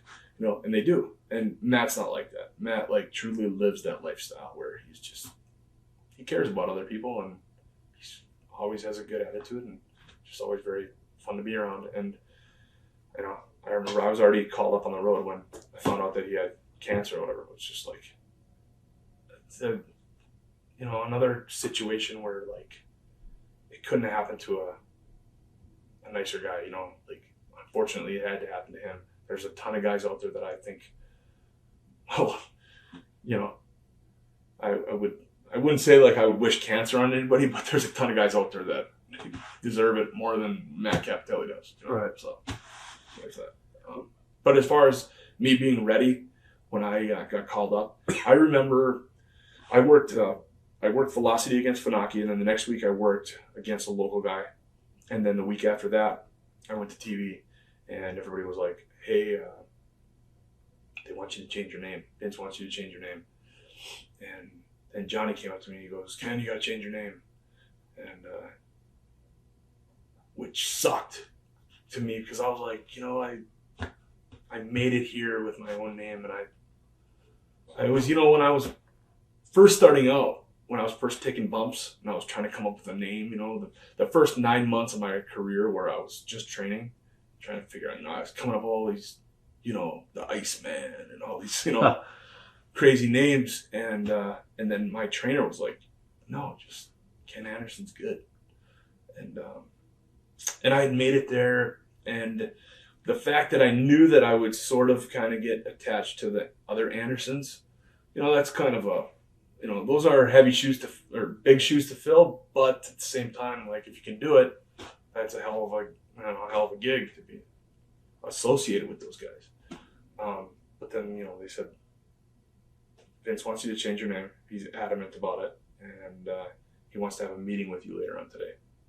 And so then I remember walking down the hallway, and it was Vince, Stephanie, Johnny, Kevin Dunn, all the main top, the most powerful people within that company. And I was in the, pulling up the rear. And I remember walking down the hallway, and I remember thinking back to when I was on the independents, when I was coming up, pulling all that bullshit, eating all the shit. I remember thinking, like, if this ever happens, boy, I'm going to be so nervous. And I remember I was walking down the hallway with the biggest smile on my face, and I was just like, I belong here. Like, I truly felt like I'm ready for this. I guess that was the point when you said, all right, I made it. And yep. I did. And we went in that room and sat down and talked for about an hour and a half. We just pulled up folding chairs and sat in a little circle and just talked. He said, tell me about, what kind of guy are you? What do you like to do? Do you do drugs? Do you do this? Do you do that? And just went through everything. And then he said, okay, what about your name? Have you come up with something? And I said, I don't know. And I knew that he was wanting me to change my name. So I'd called Paul earlier in the day. And I was like, Paul, he wants me to change my name. I've got that logo. I had the logo, the KK logo that I had come up with. I remember, because I was Kamikaze Ken on the Indies. And I, as kind of a throwback to my independent days, I kind of wanted to keep that. Right. It was kind of like something that I had made up myself. And I thought it, for as far as like product and stuff like that, it'd be great on a t-shirt and, I could sell merchandise and stuff with it too. And so I was like, I'd really like to come up with something that's, maybe KK. And we just kind of brainstormed, and he was like, I really think that you need to pick something that is near and dear to Vince's heart. And then we were throwing all sorts of ideas around, like, he was like, his dog's name is Ruckus. And it was, his other dog's name was Rumpus. Maybe Kenny Rumpus, Kenny Ruckus, we were throwing all this stuff around. None of it was ringing the bell. And he's like, what about Kennedy? I said, I don't know. He's like, Kennedy is Vince's middle name.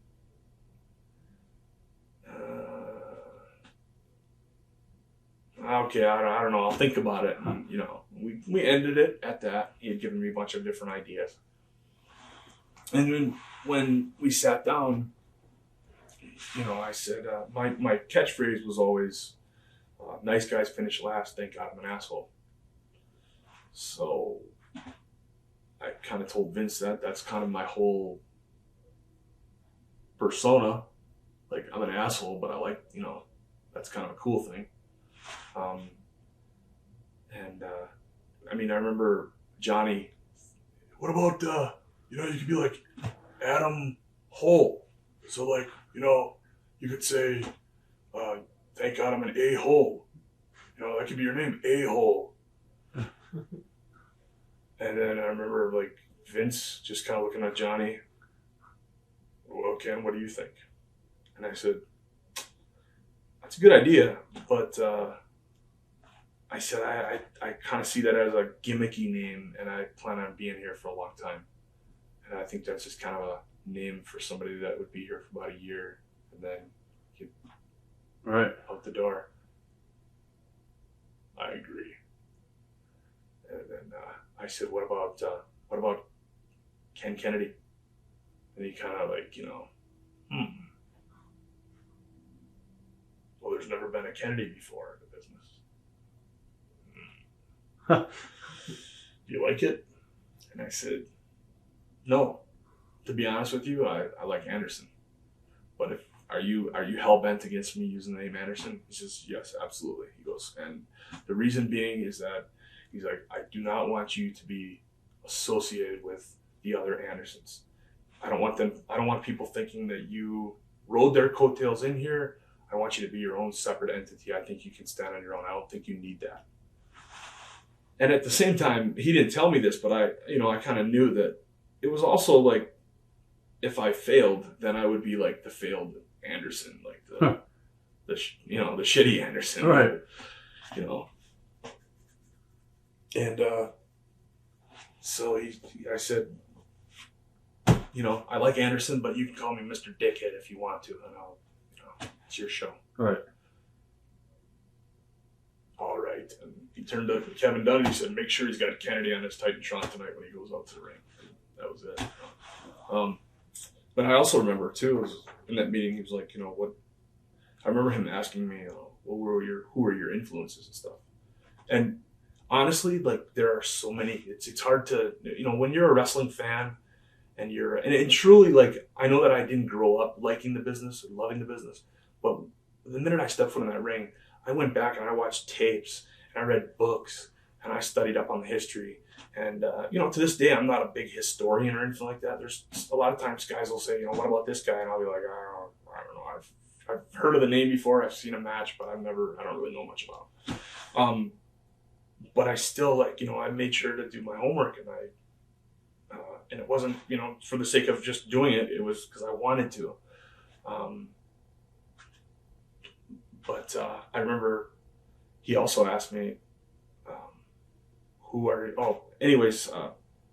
had said that, you know, Steve Austin was huge. You know, I wouldn't be sitting here today if it wasn't for Steve Austin.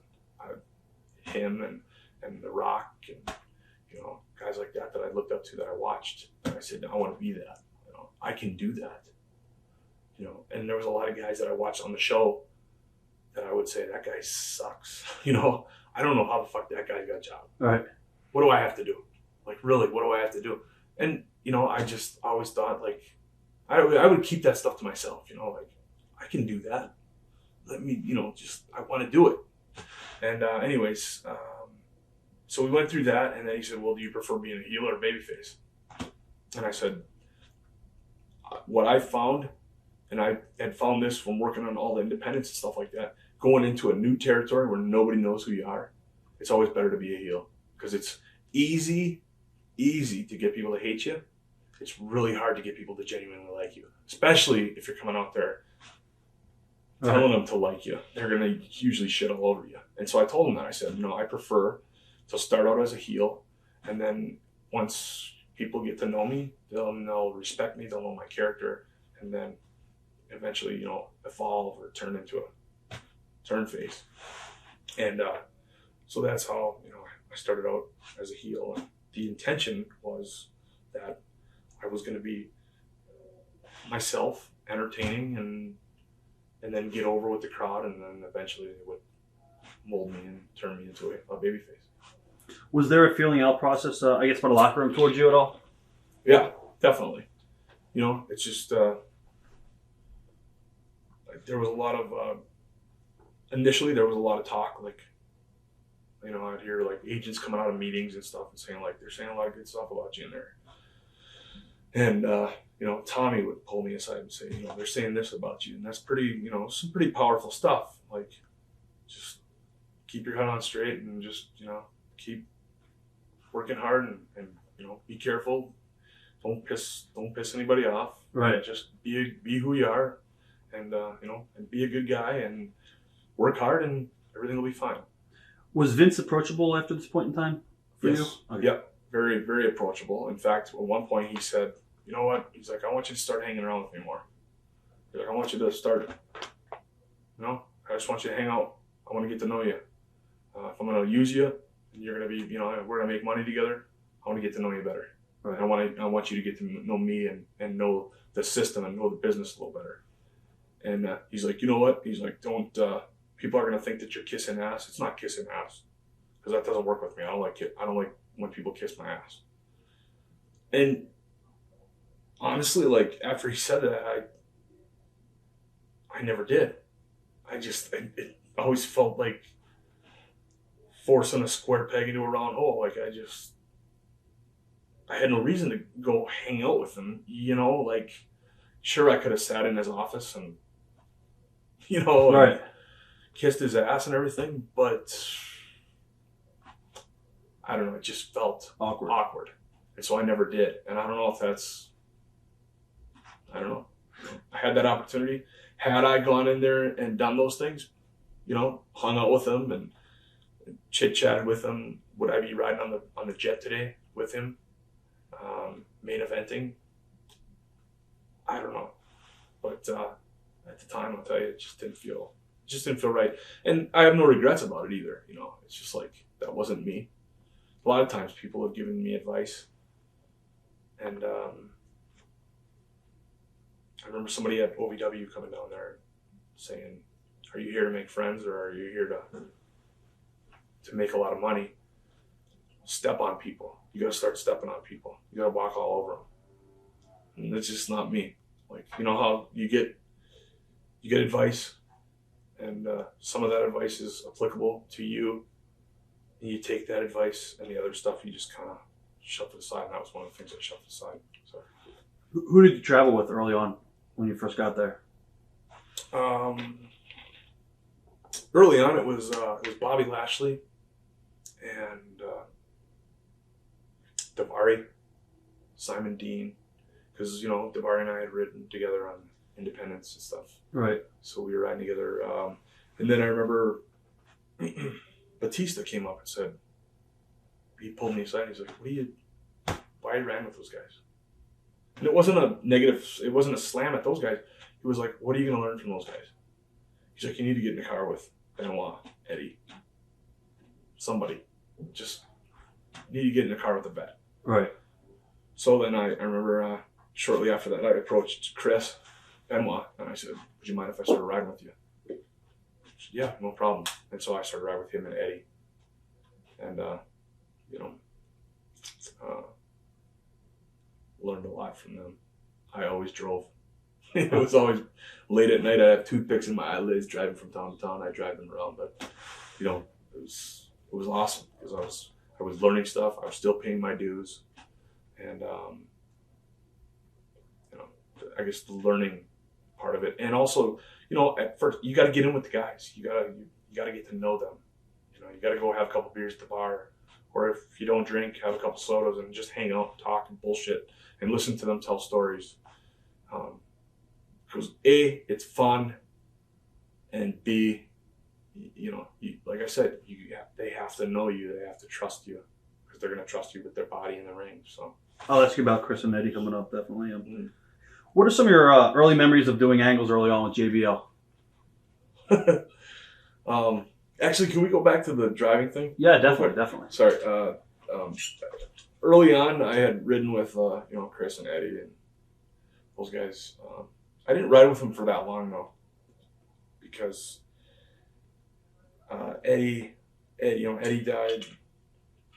I had only been riding with him for 3 or 4 or 5 weeks, something like that. And then Eddie died, and then Chris kind of wanted to be with his core group, and like Chavo and those guys that he was closer with, Ray, and I understood that he needed to be, and I didn't want to intrude on that, so I just kind of stepped away, and I started actually that was when Matt approached me, Matt Hardy, and said, and Matt was always very cool when I was coming up, whenever I'd come around, I remember Matt was always a guy that would say, are you working tonight? Did you work? I saw your match, I liked it, and he would always tell me, keep chugging away, because this is the stuff that Jeff and I went through, and we finally made it, and you'll make it someday too. It's just, you got to put in the time and the effort. And so then, Matt came up and said, hey, why don't we start riding together? And I said, sure. So we rode together and we just clicked. And then Shane, Hurricane came over. Shane, Hurricane, Gregory Helms, he came over, and we started riding together, and there was 3 of us, and we clicked, and it was funny. We had been riding together for several months, and I remember we were backstage at a show, and we were in a corner. I don't know, somebody was telling a joke or something like that. We were kind of all taping our wrists and laughing and talking quietly amongst ourselves. And I remember Tatanka came up and he was like, look, it's the new clique. Ken, Shane, and Matt. The new clique. Kenny, you gonna move to North Carolina pretty soon? Huh? And we thought it was fun, and he was just joking around. It was goofing off, but we kind of ran with it. And, there was the Click back in the day. And so we call ourselves the Click, Click, Boom. So people always ask, they always see Matt will text me or he'll Twitter something. And he'll say CCB something or other. And everybody always asks, what is CCB? It's Click, Click, Boom. We were talking about JBL a little bit earlier on. What are some of your early memories of doing angles with JBL? JBL is one of the funniest human beings I know. All right. And he's a businessman, just a great businessman. Has some of the best stories, and just truly a funny man. I remember I wasn't such a fan of his early on when he would go out and give those long interviews and stuff like that. But, right. I mean, some of that stuff is just actually just golden. We would just sit backstage and listen to his interviews. He would go out and work the crowd for 10 minutes before his match. And we would just be dying in the back, just rolling around on the floor laughing. Because he was just picking everybody apart. And I remember, I can't remember, we were in some border town in Texas. And JBL came to the ring wearing, it was me and JBL were tagging against Rey Mysterio and Bob Holly, if I'm not mistaken. And he came to the ring wearing a sombrero. He had a Mexican flag draped over his shoulders. He had jumper cables, a bottle of tequila, an inner tube around his waist, and he was pulling a donkey. And he looked at me and he said, tonight, he's like, if they hop the rails tonight, if we get a jumper, he hops into the ring, he's like, we just put our backs to each other and just make an example out of the first guy that gets in the ring. Just, take out the first guy, and usually that's enough to tell everybody else to stay back. We'll put our backs to each other and just fight our way out if we have to. We were really thinking that there was going to be some serious, right? Because he was, he made some comment about how the guardrail was shorter than a fence, and you should be able to hop over that guardrail. Come on, our security sucks. And were you nervous at all? No, I wasn't nervous. It was fun. Right. It was hilarious. And but I remember when he got in the ring, he dropped his flag on the mat, and as he got into the ring, he kind of stepped on it and twisted his foot. Right. And we got to the back, and Eddie was shaking, and he was so mad. He was like, "You don't understand, bro." He's like, "You do that in America, and people will laugh. People may boo you. We take that shit very seriously. In Mexico, they'll kill you for that." He was really, really pissed off about it. And you never saw Eddie get upset about anything, and he was really upset about that. So, but JBL was awesome to work with, and then just the stories on the road, on the bus, the way that he was just awesome to be around. A lot of guys say that he's a bully, and I just think that he's very passionate about this business and doesn't think that just anybody belongs. I remember there was a situation where they gave this guy, Brian Black, he was on SmackDown as Palmer Cannon, the network executive or whatever for CW or the WB or whatever it was. And there was a situation overseas where I guess, he was in the bar and a bunch of guys just kind of ganged up on him and were just harassing him and giving him a hard time. Why do you think you belong in this business? Why do you feel that you fit here? What do you have to offer? That kind of stuff. And he answered all the questions, and then in the morning he went upstairs and he packed his bags and he left his wrestling bag with all of his gear on the bed, and then he went down and he called a cab. And called a cab to go to the airport. And I remember hearing the story that Ray was coming in I don't know if Ray was coming home from the bars or whatever, but Ray was coming in, and as he was getting into the cab, and he was like, "What are you doing, man?" And he was like, "That's it. I'm out of here. See you later." And he shook Ray's hand. And Ray was like, "No, man." He's like, just rethink it. They're just giving you a hard time, man. You know, just bite your lip, stick through it. It's just we're a family here. You know, you got to get to know everybody. And you give guys a hard time sometimes. That's just the way that it goes. And he was like, "Nope, I'm out of here. I can't do that. I've had enough." And Ray said that, you know, it probably looked funny to the cabbie. Here's Ray. "No, man, stay. You know, they probably thought they were gay lovers or something like that. But he left, and I remember a couple days later we were all standing around talking. And Chris said this, but this is the way that JBL. I'm saying this because I feel that this is the way that JBL thinks.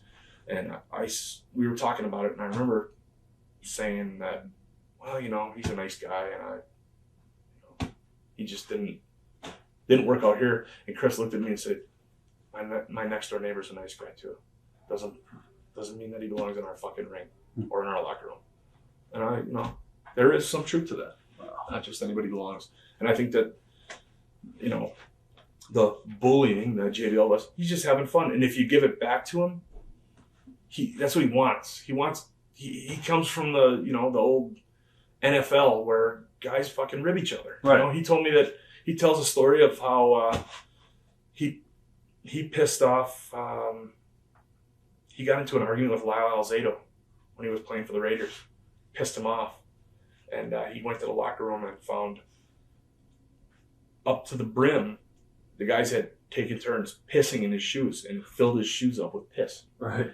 And so he went and poured them out, and he wore the shoes for like the next couple weeks. And the guys, in the end, knew, okay, well, our rib backfired on us because now it stinks to high heaven in here. And they asked him, "Will you please take those shoes and burn them?" And, you know, just that's the era that he comes from. And I don't know. I never had a problem with JBL, and I always thought he was fair and a funny guy.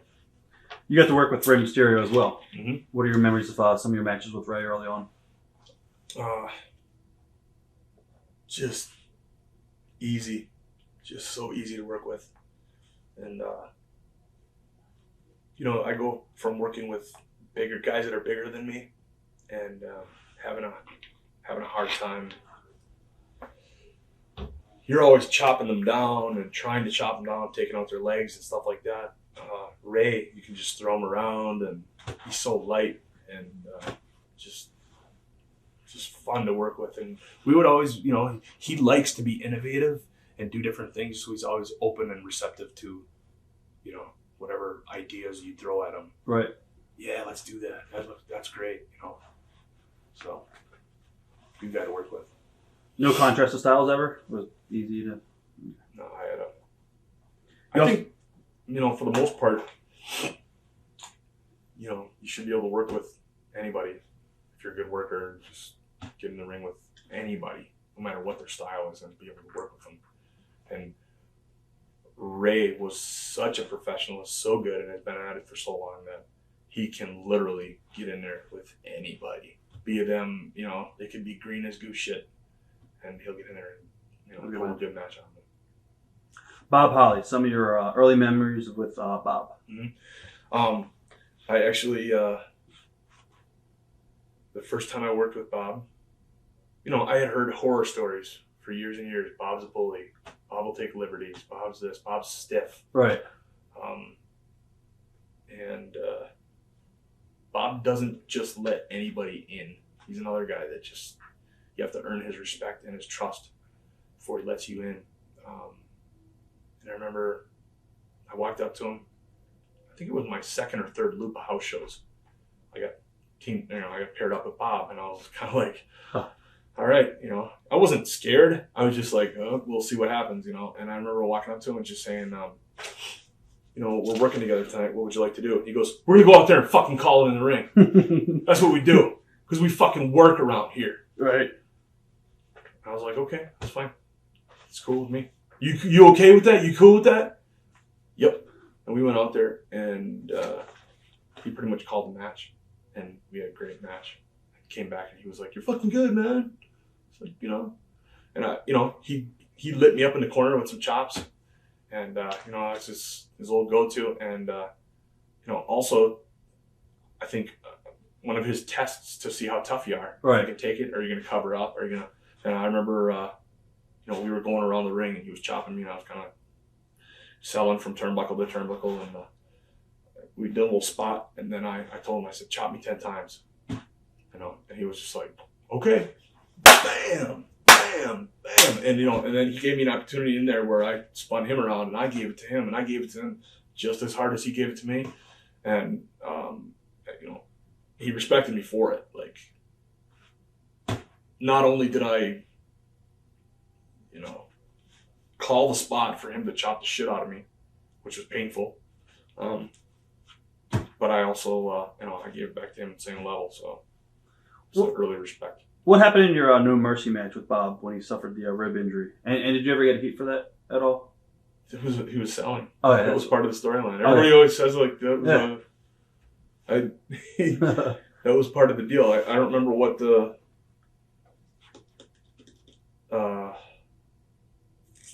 I can't remember exactly what the storyline was, but I think he was going into something with Sylvan, and it was actually, we had the match, and I hit him with my finisher, which I've never actually come up with a legitimate name for that. Can you believe that? I've been, I was with WWE for 5 years, and I never actually. They called it the Lambeau Leap and the the Green Bay Plunge and all this other stuff, and I didn't like any of those names. But yeah, and at the, I finished it. He was fine, and then at the end of the match, Sylvan came out and hit him with his finisher, and then he sold his ribs, and then he went into a thing with Sylvan. So it was like, they never really finished. Yeah. Yeah, but he was never hurt legitimately. He was just selling. Memories of my wrist. That's a whole different story we'll talk about. Yeah. Memories about teaming up with Randy Orton. And it's true, you guys had a great friendship outside the ring too, right? You guys were pretty close. Yeah.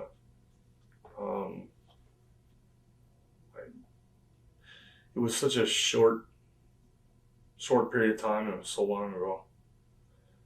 At the time, did you know that Randy was going to get the big push to the moon? I think I knew that a long time ago. Before I even got there, like, you can just see he's got the look. Right. He's very, very fluid in the ring, and just he's just got that. He's got that it about him. He's just good, and I always knew that he was gonna go places with the company, but I don't think anybody foresaw, where he is right now, and he's just shot, way to the top of the deck, which is a testament to his ability in the ring. He's a great worker, I think. Definitely. Roddy Piper, memories of working with Roddy. Just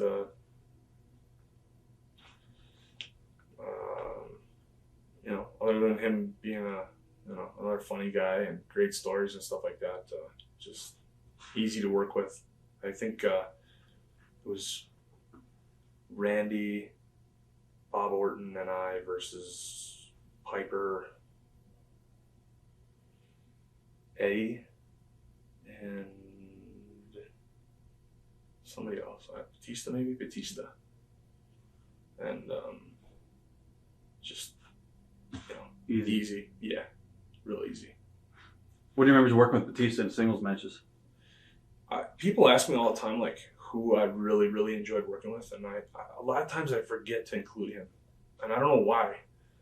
Maybe just because it's been quite a while since we've worked together. He was awesome to work with, and one of those guys that, like, really backed me, and they would come up with finishes and stuff like that where it made him look really, really super strong, and he'd be like, no,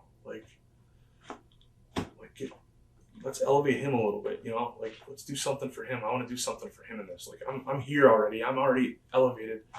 And we would go out and have matches. We worked together for several months.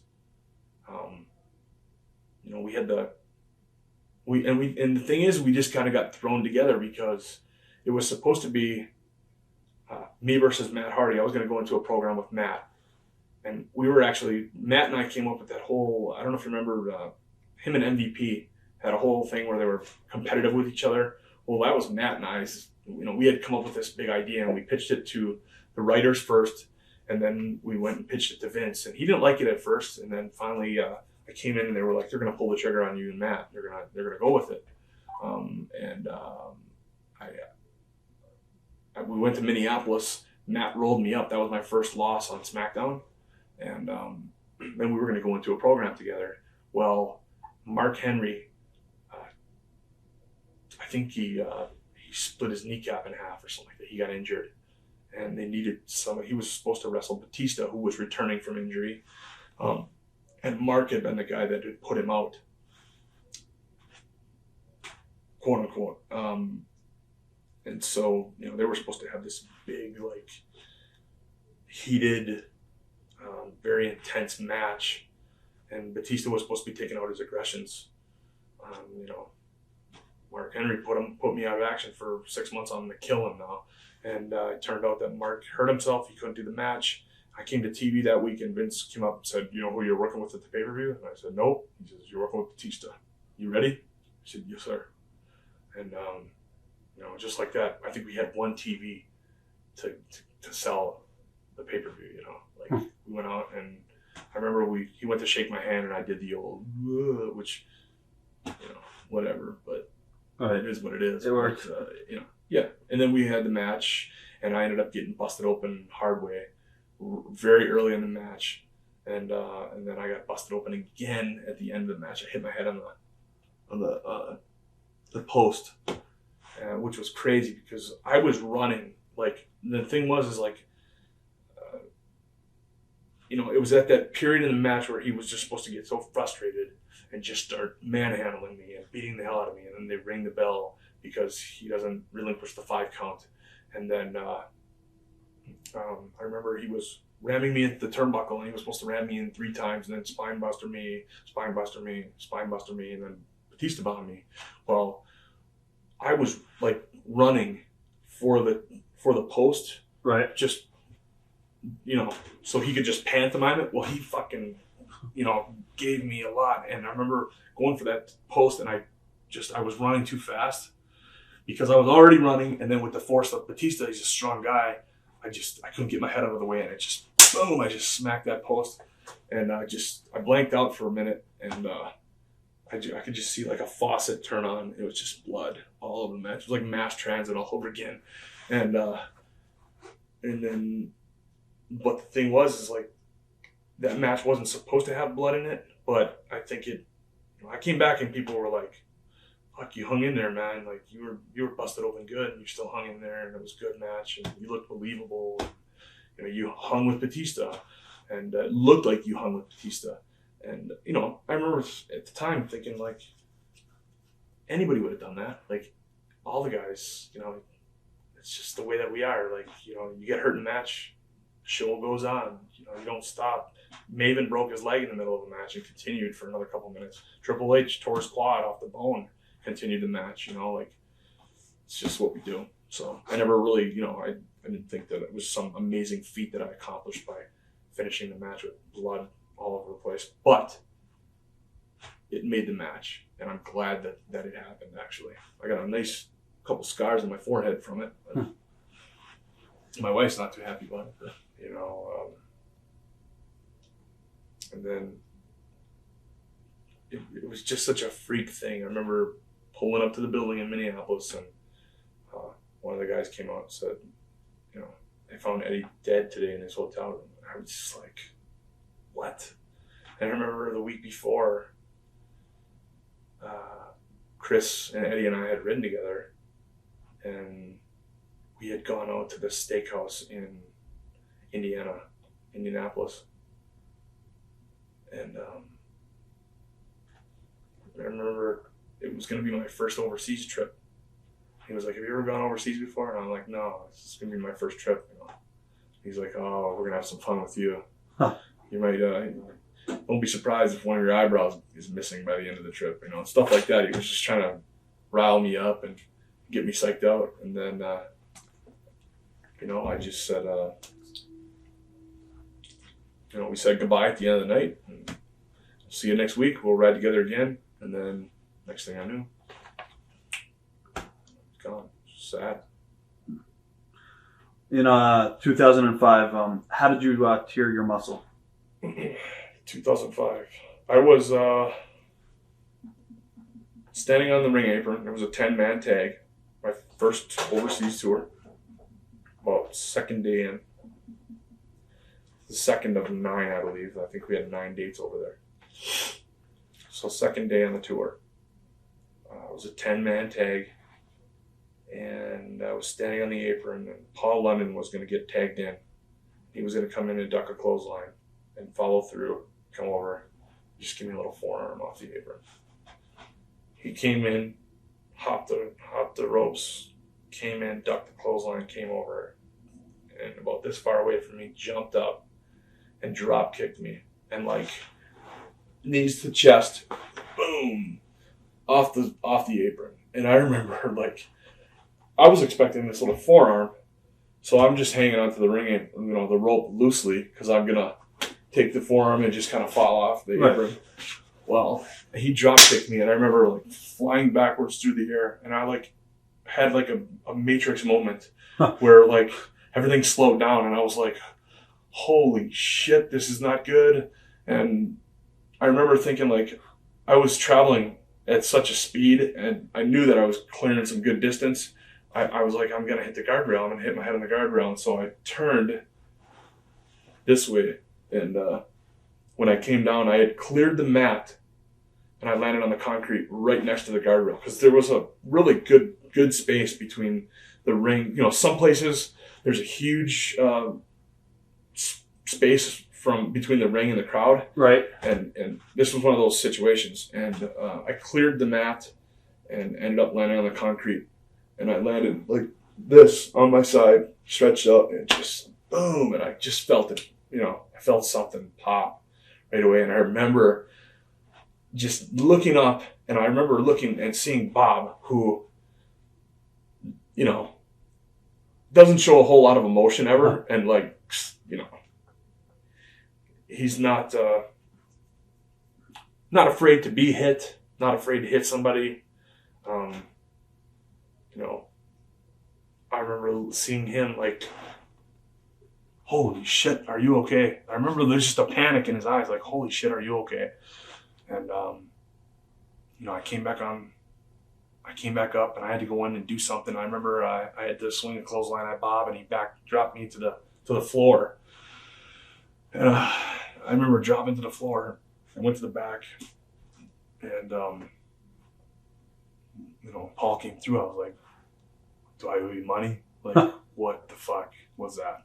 And, oh, I don't know. I'm sorry. You know, I don't remember what he said, why he did it, whatever, but, you know, that was it. And I remember the doc, you know, I told the doc, I'm like, I've been hurt before, and this feels like an injury. And they were like, nah, you just bruised your muscle good. So we ended up, I worked all those dates overseas, but we just switched it up, so I really didn't have to do much, because I really couldn't swing. Right. I couldn't do much. And then it started feeling better, and we went home, and I remember I worked a match with Matt, and my arm was just bruised all in here, my whole lat and everything. And then they sent me to get an MRI when I went home, and I remember sitting in the doctor's office. And this is after, you know, 6.5 years of toiling away on the indies. I come up, I'm getting a good push. You know, I had beaten 7 or 8 world champions. They were going with that whole gimmick.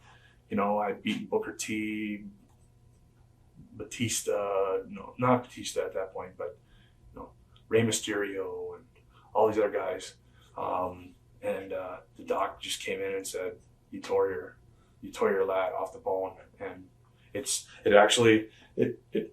attached right here, and it just popped off, and it coiled down right in here, and they had to, And then I remember him telling me like, yeah, you're going to be out for six to 8 months. And I was just like, I literally, a tear probably came to my eye just because I was just so frustrated and sad that, you know, things are going well and here we go. Like, I got a fucking injury. This is the first injury of my wrestling career too. Like the first one that ever caused me to lose any, you know, I had broken my wrists and you just tape it up and just work through that, or, you know, you roll an ankle or you get popped in the head and get some stitches or some staples or something like that. But never anything that I ever had, you know, where I had to sit on the sidelines for any length of time, and just really bad timing, you know. So I went and sat at home for 6 months.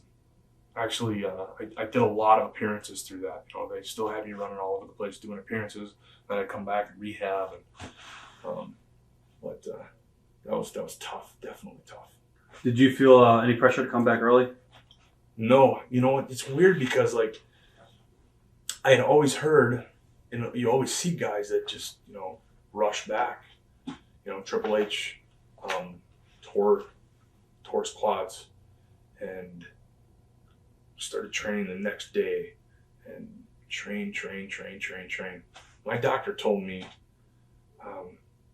you can't do anything. He basically said you got to go home and just do nothing for at least the first month. I had to just sit for 30 days, and then after that, you know, I went back and he said I could start light training and stuff like that. But WWE never ever pressured me to, you know, hurry up, come back or anything like that. It's just kind of like, you know, get healthy and then come back. We're still here. We'll still be here. Did they pretty much tell you your spot's secure and all that? Yeah, and at that time I really felt like, you know, it wasn't like I did something stupid and got injured. Like you know. Right. Considering the circumstances, I was just like, it's not ballet. And that's the thing too. Like, did Paul get any heat for that? No, because I never said anything to anybody about it. I never said like fucking Paul did that to me. I just said shit happens. And you know, my thought process behind it was, well, you know, I don't want to bury that guy. You know, like I don't know who.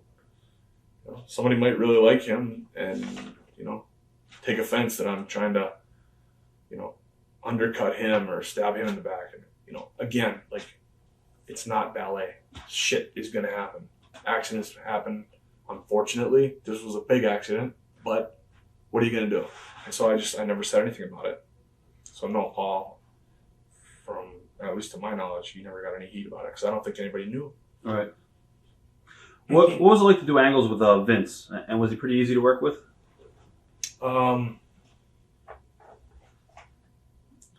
You know, I just thought that those little segments were just kind of, you know, like it seemed like not a whole lot of thought was put into it as far as my character went, and I don't know. I just always felt like there could have been so much more, but he just rushed it. The verbiage was just kind of, right, and the whole situation. What were your thoughts on Steph and Shane? Well, Shane, for one, is just he, as far as I know, he's pretty removed from the whole backstage aspect of things. He pretty much runs an entirely different division back in Stamford, so he never really comes around too much. Right. When he does, he's just, you know, he's a cool guy, very nice. A lot of people say he wants to be more or less one of the boys. Yeah. Do you feel that way? Definitely. Definitely. You know, I remember seeing him and Batista, like, rolling around on the floor, like, wrestling with each other, you know, like legitimately, like, he would go and get his shorts and stuff on it. And even if he wasn't, you know, he wouldn't be working the show or anything like that. He'd just go get his t-shirt and his shorts on and go out, and they'd be, like, you know, shoot wrestling on the floor. Like, just a cool guy. And Stephanie, you know, Stephanie was, she's good to work with, very particular. Like, there were a lot of times where we would, you know, there was some stuff with MVP where we would just be kind of flowing and going, and she'd be like, well, I think you should say it like this. And so we would go back and do it again. There was a lot of that, you know, like a lot of like retakes. which sometimes can get kind of like, oh my God, like you kind of lose the reality of it. It starts to feel fake, right? Where it doesn't feel like it's just natural anymore. That's but other than that, do you feel she's pretty smart to the business? Yeah. Oh, yeah. I know, and I've heard people say that she doesn't understand the way that the business works and stuff like that. Right. She'd be in meetings and whatever, and hold her own in any conversation as far as right. The psychology behind the business, and she knows all that stuff. She's a smart businesswoman, and she's very business. She calls Vince. She doesn't call him Dad. Right. And can she influence her father at all, you think, or does she have any power over him in a little bit? Yeah, I think so. Wow. I mean, Vince ultimately has the ultimate say, but yeah, I definitely think that she can get in his ear and say, right, yes or no to something. Memories of Bobby Lashley. You got to work with Bobby a little bit. Mm-hmm. What was he like to work with? Was his heart into it, or? Yeah, I thought so. I think, I don't know. I don't really know what was going on, backstage, whatever. I don't know what kind of issues he was having. But I think towards the end, he was getting frustrated. I could sense frustration about something. I didn't know what it was, though. But yeah, definitely. When we were in OVW, he was just like everybody else, just hungry, paid his dues. He would, he'd be there setting up the ring with everybody else. I sensed that from the early, there's certain guys that, like, when I got hired, I got $500 a week. Right. I'm pretty sure Bobby got way more than that. But he never acted like he was something special. He was destined for stardom and everybody else was below him and anything like that. He's just a very soft-spoken, hard-working, and that's the one thing too, is like he's just such a hard worker. And Bobby was one of the guys that would stay after. Like, guys we'd be at camp for 4 or 5 hours, and then they'd say, all right, you guys can go. And we'd stay and roll around in the ring and, brush up on things, work on different stuff. And very, very strong and good at what he does. Like, he's very, I think the mixed martial arts world is his cup of tea. Yeah, definitely. And I think that he will be very successful. I think that in a couple of years you're going to see, if not sooner, I think you're going to see Bobby fighting Brock in the UFC. He's good. And I remember him at OVW getting in the ring with certain guys. Like Nick Nemeth was like I don't know, he was a decorated amateur wrestler.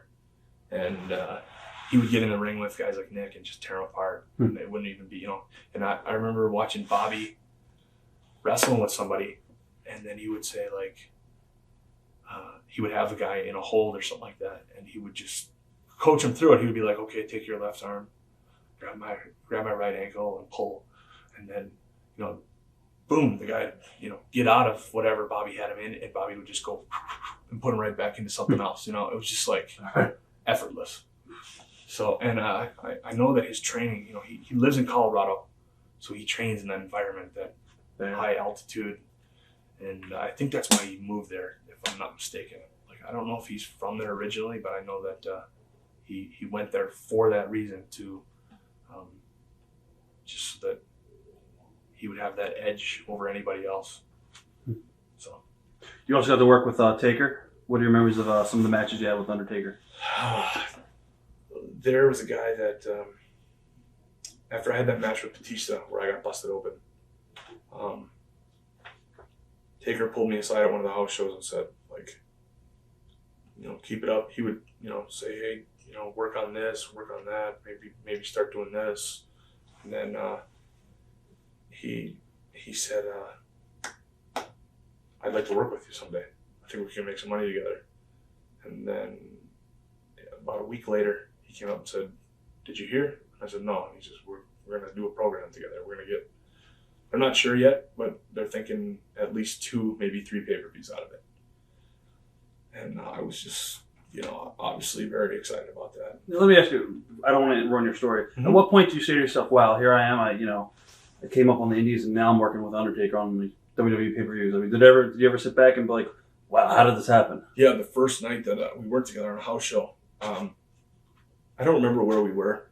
I have a terrible memory when it comes to dates like that. Matt Hardy can tell you like where he was last week, where he was 10 years ago. He's just got like this photographic memory when it comes to dates and times and who he wrestled and who. I can't remember that stuff. I just remember being in the ring and hearing that gong for the first time, and like I got goosebumps, and I was like, I cannot believe that I'm standing here. Like, how did I remember saying to myself, like, how the fuck did you get here? It's crazy. And you see the long walk down the ramp, and then we hadn't talked about anything. He just said, you know what? I'll just go out there and call everything, and I just want to get a feel for you and see how things go. We came back, and he's like, we can work together, like, and tomorrow we'll go out there and we'll put a little more into it. And we did. We went out there the next night. We called a couple spots beforehand, and then we just started adding stuff, taking stuff away, and I worked with him night after night after night after night after night. It was always just awesome. And it never got old. It never got like, oh man, I got to work Taker again. It was like, bring it on.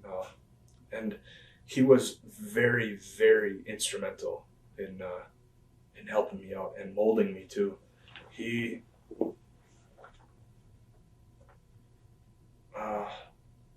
remember him saying, I really like your style, like. And for me, and I've received criticism about this, about being jerky in the ring and like not being fluid. To me, I hate fluid. I hate it. Like when you see somebody really fight, they don't always take a flat back bump. Sometimes they go to their ass. Sometimes you get hit on the jaw and you just drop to your ass. Sometimes you fucking fall into the ropes. Sometimes and I did stuff like that with Taker, and he would go to grab me, and I wouldn't give it to him. Like I would start scrambling or pulling on the ropes or holding onto the ropes or whatever, and then he'd kick me, and then I let go and let him take over. Whereas some guys, and he told me this, he said, keep doing that because it sets you apart. It's different. Even like when he would do the leg drop on the apron, guys just lay there, and he sets him up, and then he goes up, takes his long walk, gets up on the ring apron, and then he walks down and does a leg drop. Right. Guys just lay there the whole time. And I was like, fuck that. I'm going to, I move around like I was trying to crawl up, whatever, and put a little space between me and the mat so that when he actually did the leg drop, there was a fucking bump. Right. And, stuff like that. He'd say, like, keep doing that stuff. Keep doing it. He goes, but I'm going to tell you right now, somewhere along the line, that's going to screw some guys up. So just be careful. And it did. It did end up screwing up in the wrong guys. So, who did it screw up? I don't know if you want to talk.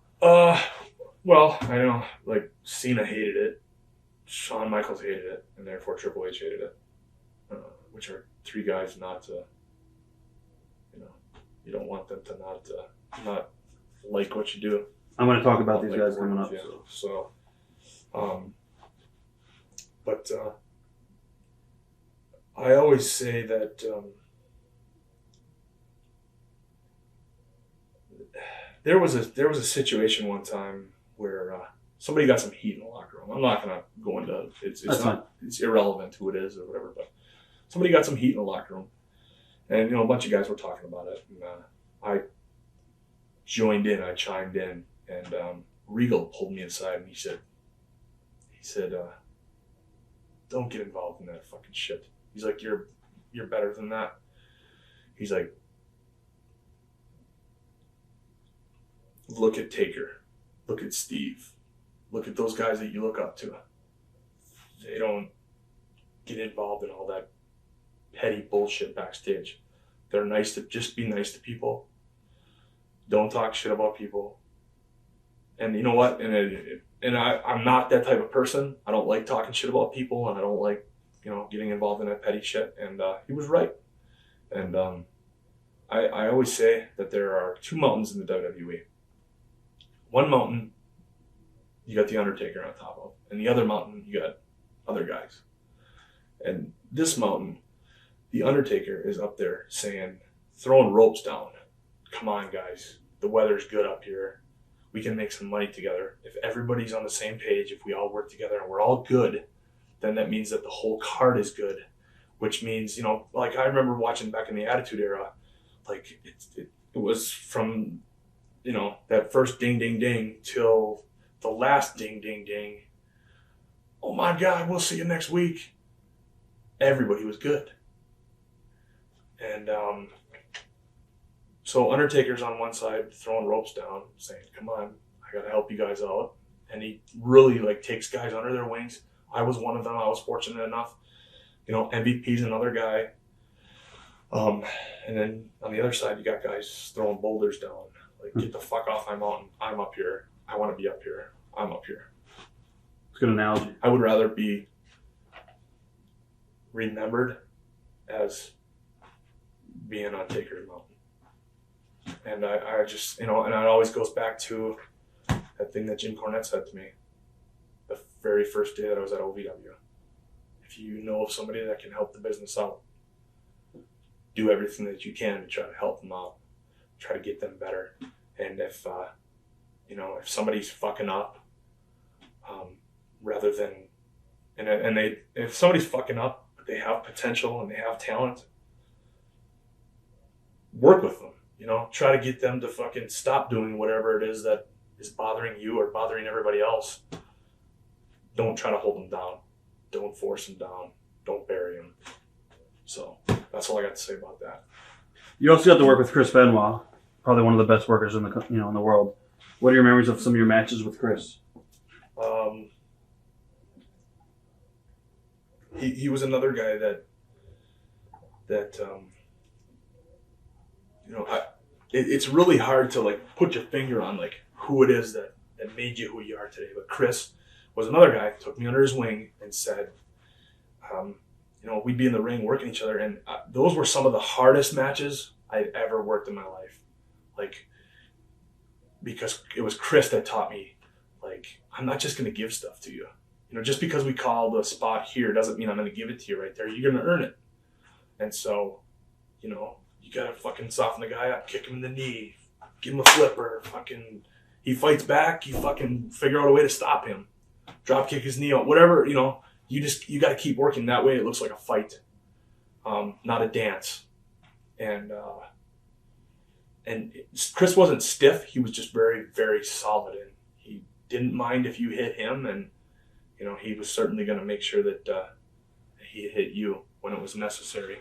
But he could also be extremely light. You know, like his kicks were never. Right. He throws. I would always watch Chris, the way that he threw his kicks and stuff like that. You know, because he just winds up and you know, just hit you like that. You know, and that's the kind of stuff that I really zeroed in on and tried to take that aspect of Chris and make it my own. What are your thoughts on the tragic passing and exactly what happened there? I'm still like you know, I think everybody's just like kind of just shocked by it. Shocked, but at the same time, not shocked, not surprised. You know, like I think, and everybody's initial reaction was to say that we never saw this coming. We never would have imagined this to happen. And I never would have thought he would do it. I never thought that he would be capable of that.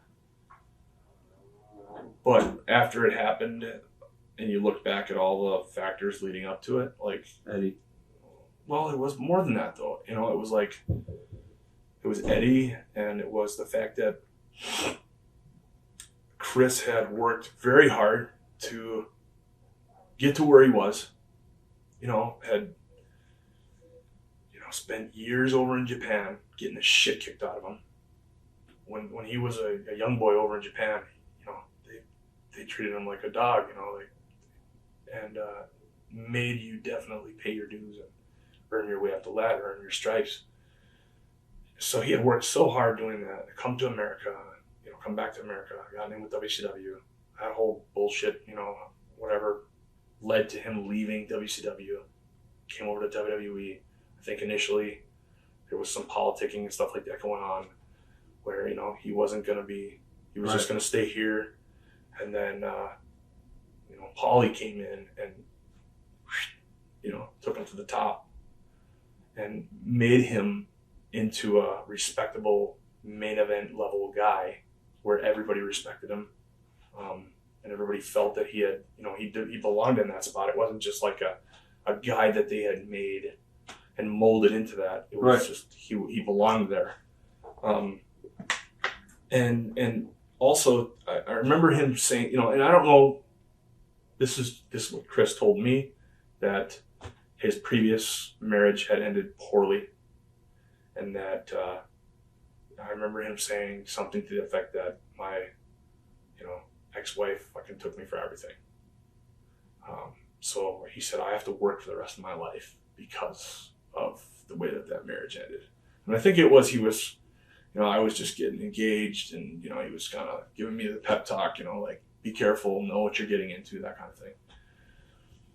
Well, then, if you look at Eddie died, he was beat up and tired. He took some time off. I don't think it was enough time. You could tell he was just like, he didn't have that same spark in his eye. He was just kind of there, punching a clock. It's a bad thing in our business, Like, again, you have to love it, you have to eat it, sleep it. And he had kind of, I think, lost a little bit of that passion, but he was still passionate when he would go through the curtain. He was still passionate when he would take guys like me and MVP under his wing and try to help us out. He was passionate when he trained, but as far as like just being there and traveling and being on the road and getting beat up every night, it was really taking a toll on his body. And then you hear about the fact that they were having marital problems. I think that it was it wasn't just the one thing. It was all that stuff.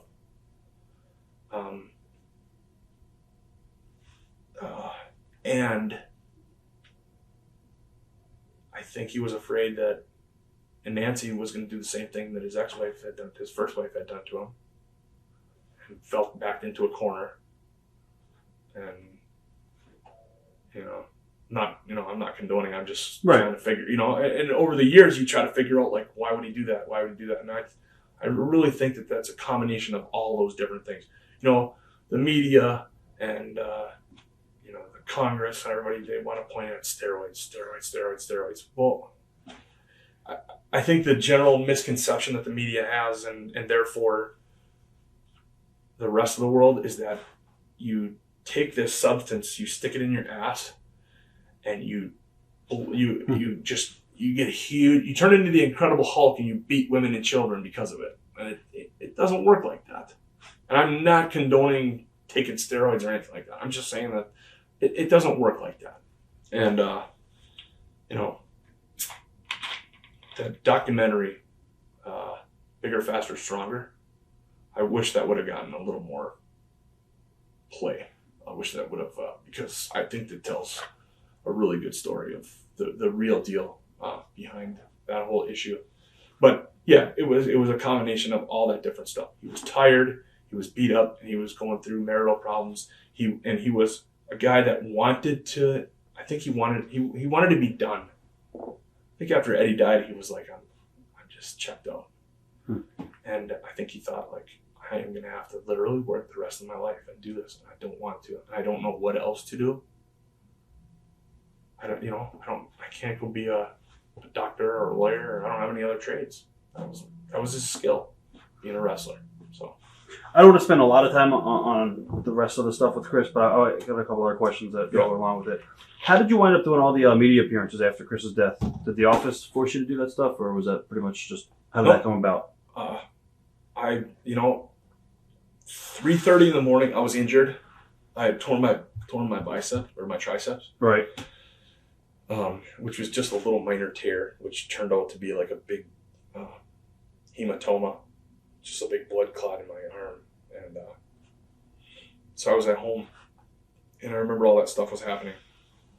And I remember watching was flipping through the channels, watching all the coverage and everything like that, and just hearing all these guys get on and say all this negative stuff about the WWE and how the WWE forces guys to take steroids. Right. And that the WWE treats their employees so terribly.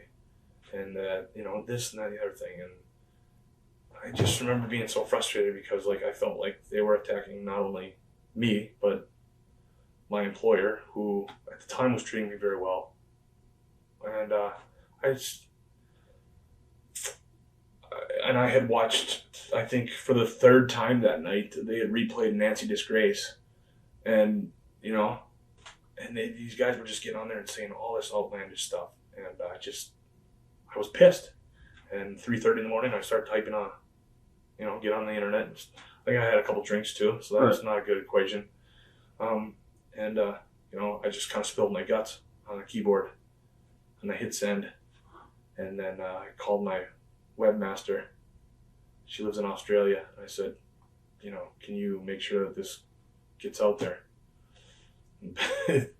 And the next day I looked and I had gotten, 100,000 hits on my, not that many, but it was just ridiculous. Right. And I just blew up and I had just pages and pages of responses. Some were good, some were negative. Most of them were good, but there were a healthy handful in there that were very negative. And, I just, I think that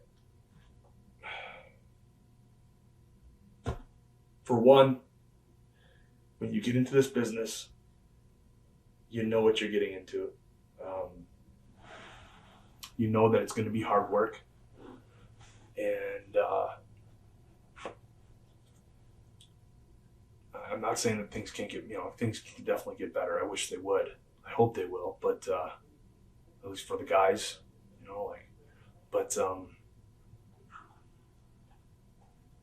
I think that my biggest thing is that you have to take accountability for your own actions.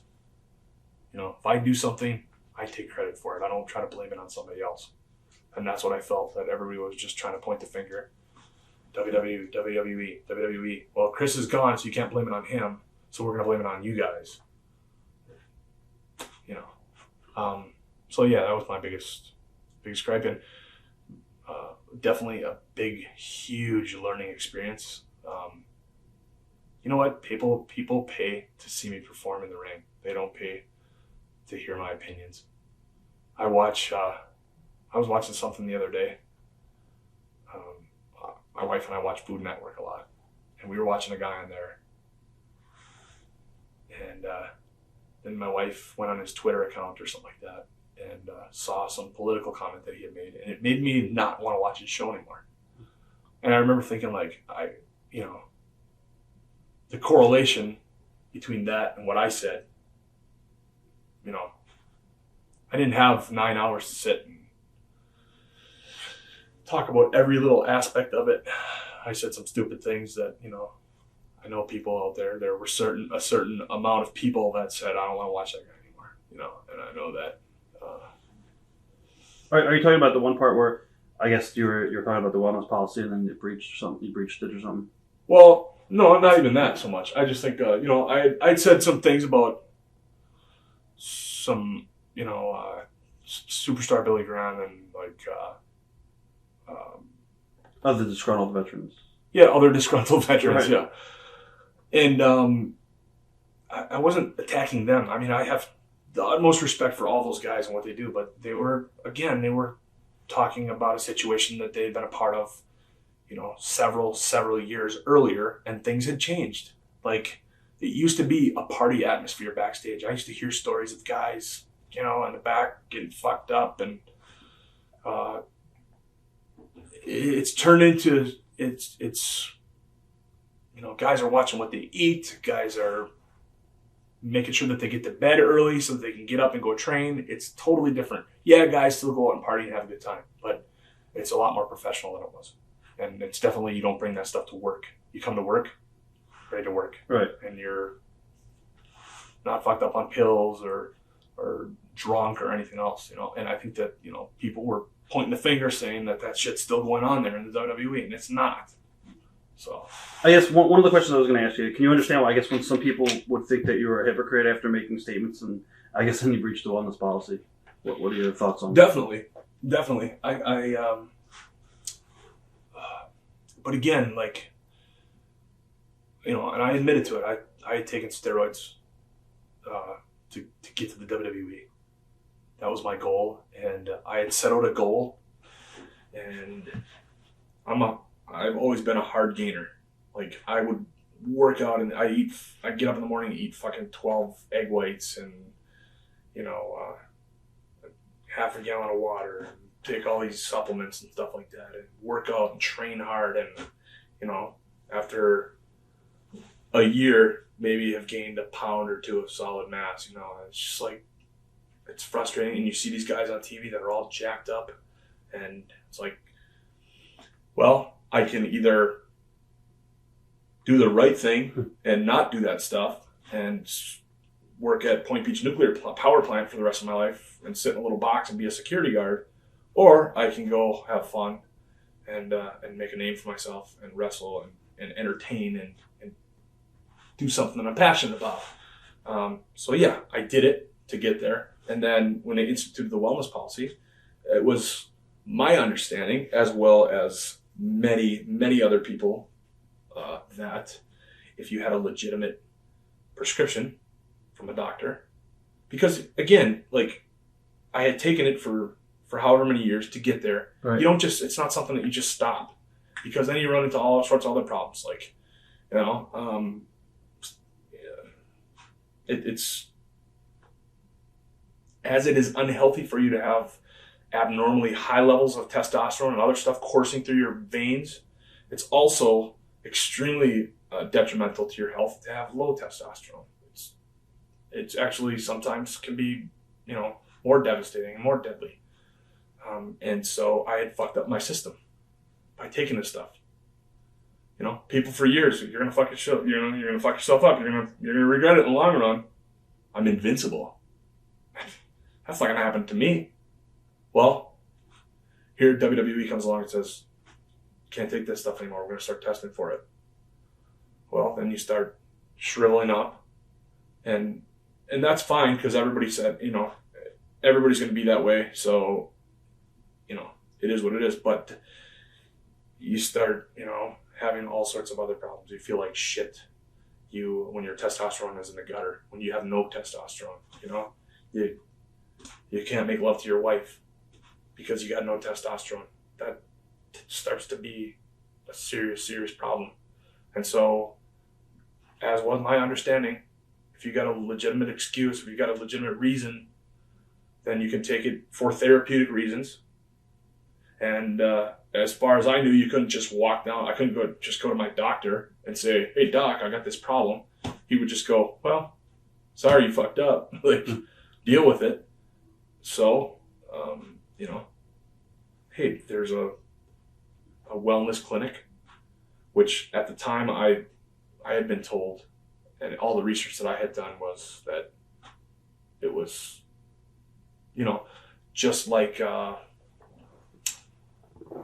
what is that, like Chinese herbal medicine or whatever, you know, it's kind of like not widely respected in the medical community, but there is a large chunk of the medical community that does subscribe to that and believe that, you know, it's appropriate. Right. So that's kind of where I thought they fell into.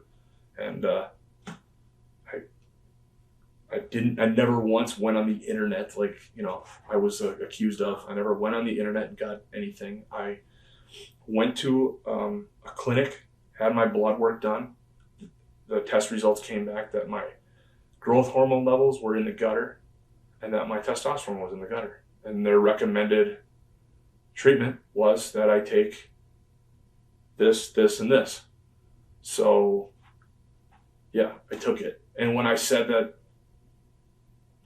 WWE had stopped my steroid use, they had. I was taking, it was now a medical, I wasn't taking steroids for cosmetic reasons anymore. Jesus Christ, look at my fucking body. Look at the pictures of me from when I started in the WWE to when I made those statements. I wasn't taking it for, you know, to get all jacked up and ripped. That wasn't the purpose behind it. So, but I can see why. Obviously, I can see why people would think that. But when they don't know the whole story, they just hear, well, he said he wasn't, and he is, and he also got it from an internet website. Well, I didn't know that my doctor got it from, when you go to your doctor and they give you a prescription for something, you don't know where they get it from unless you go and get your script filled at the pharmacy down the road. Like, who knows where they get their shit from? They could have gotten it off the internet, Do you think some guys still abuse the system in a way where, obviously they're still huge on TV and it's political? I don't know. You know what?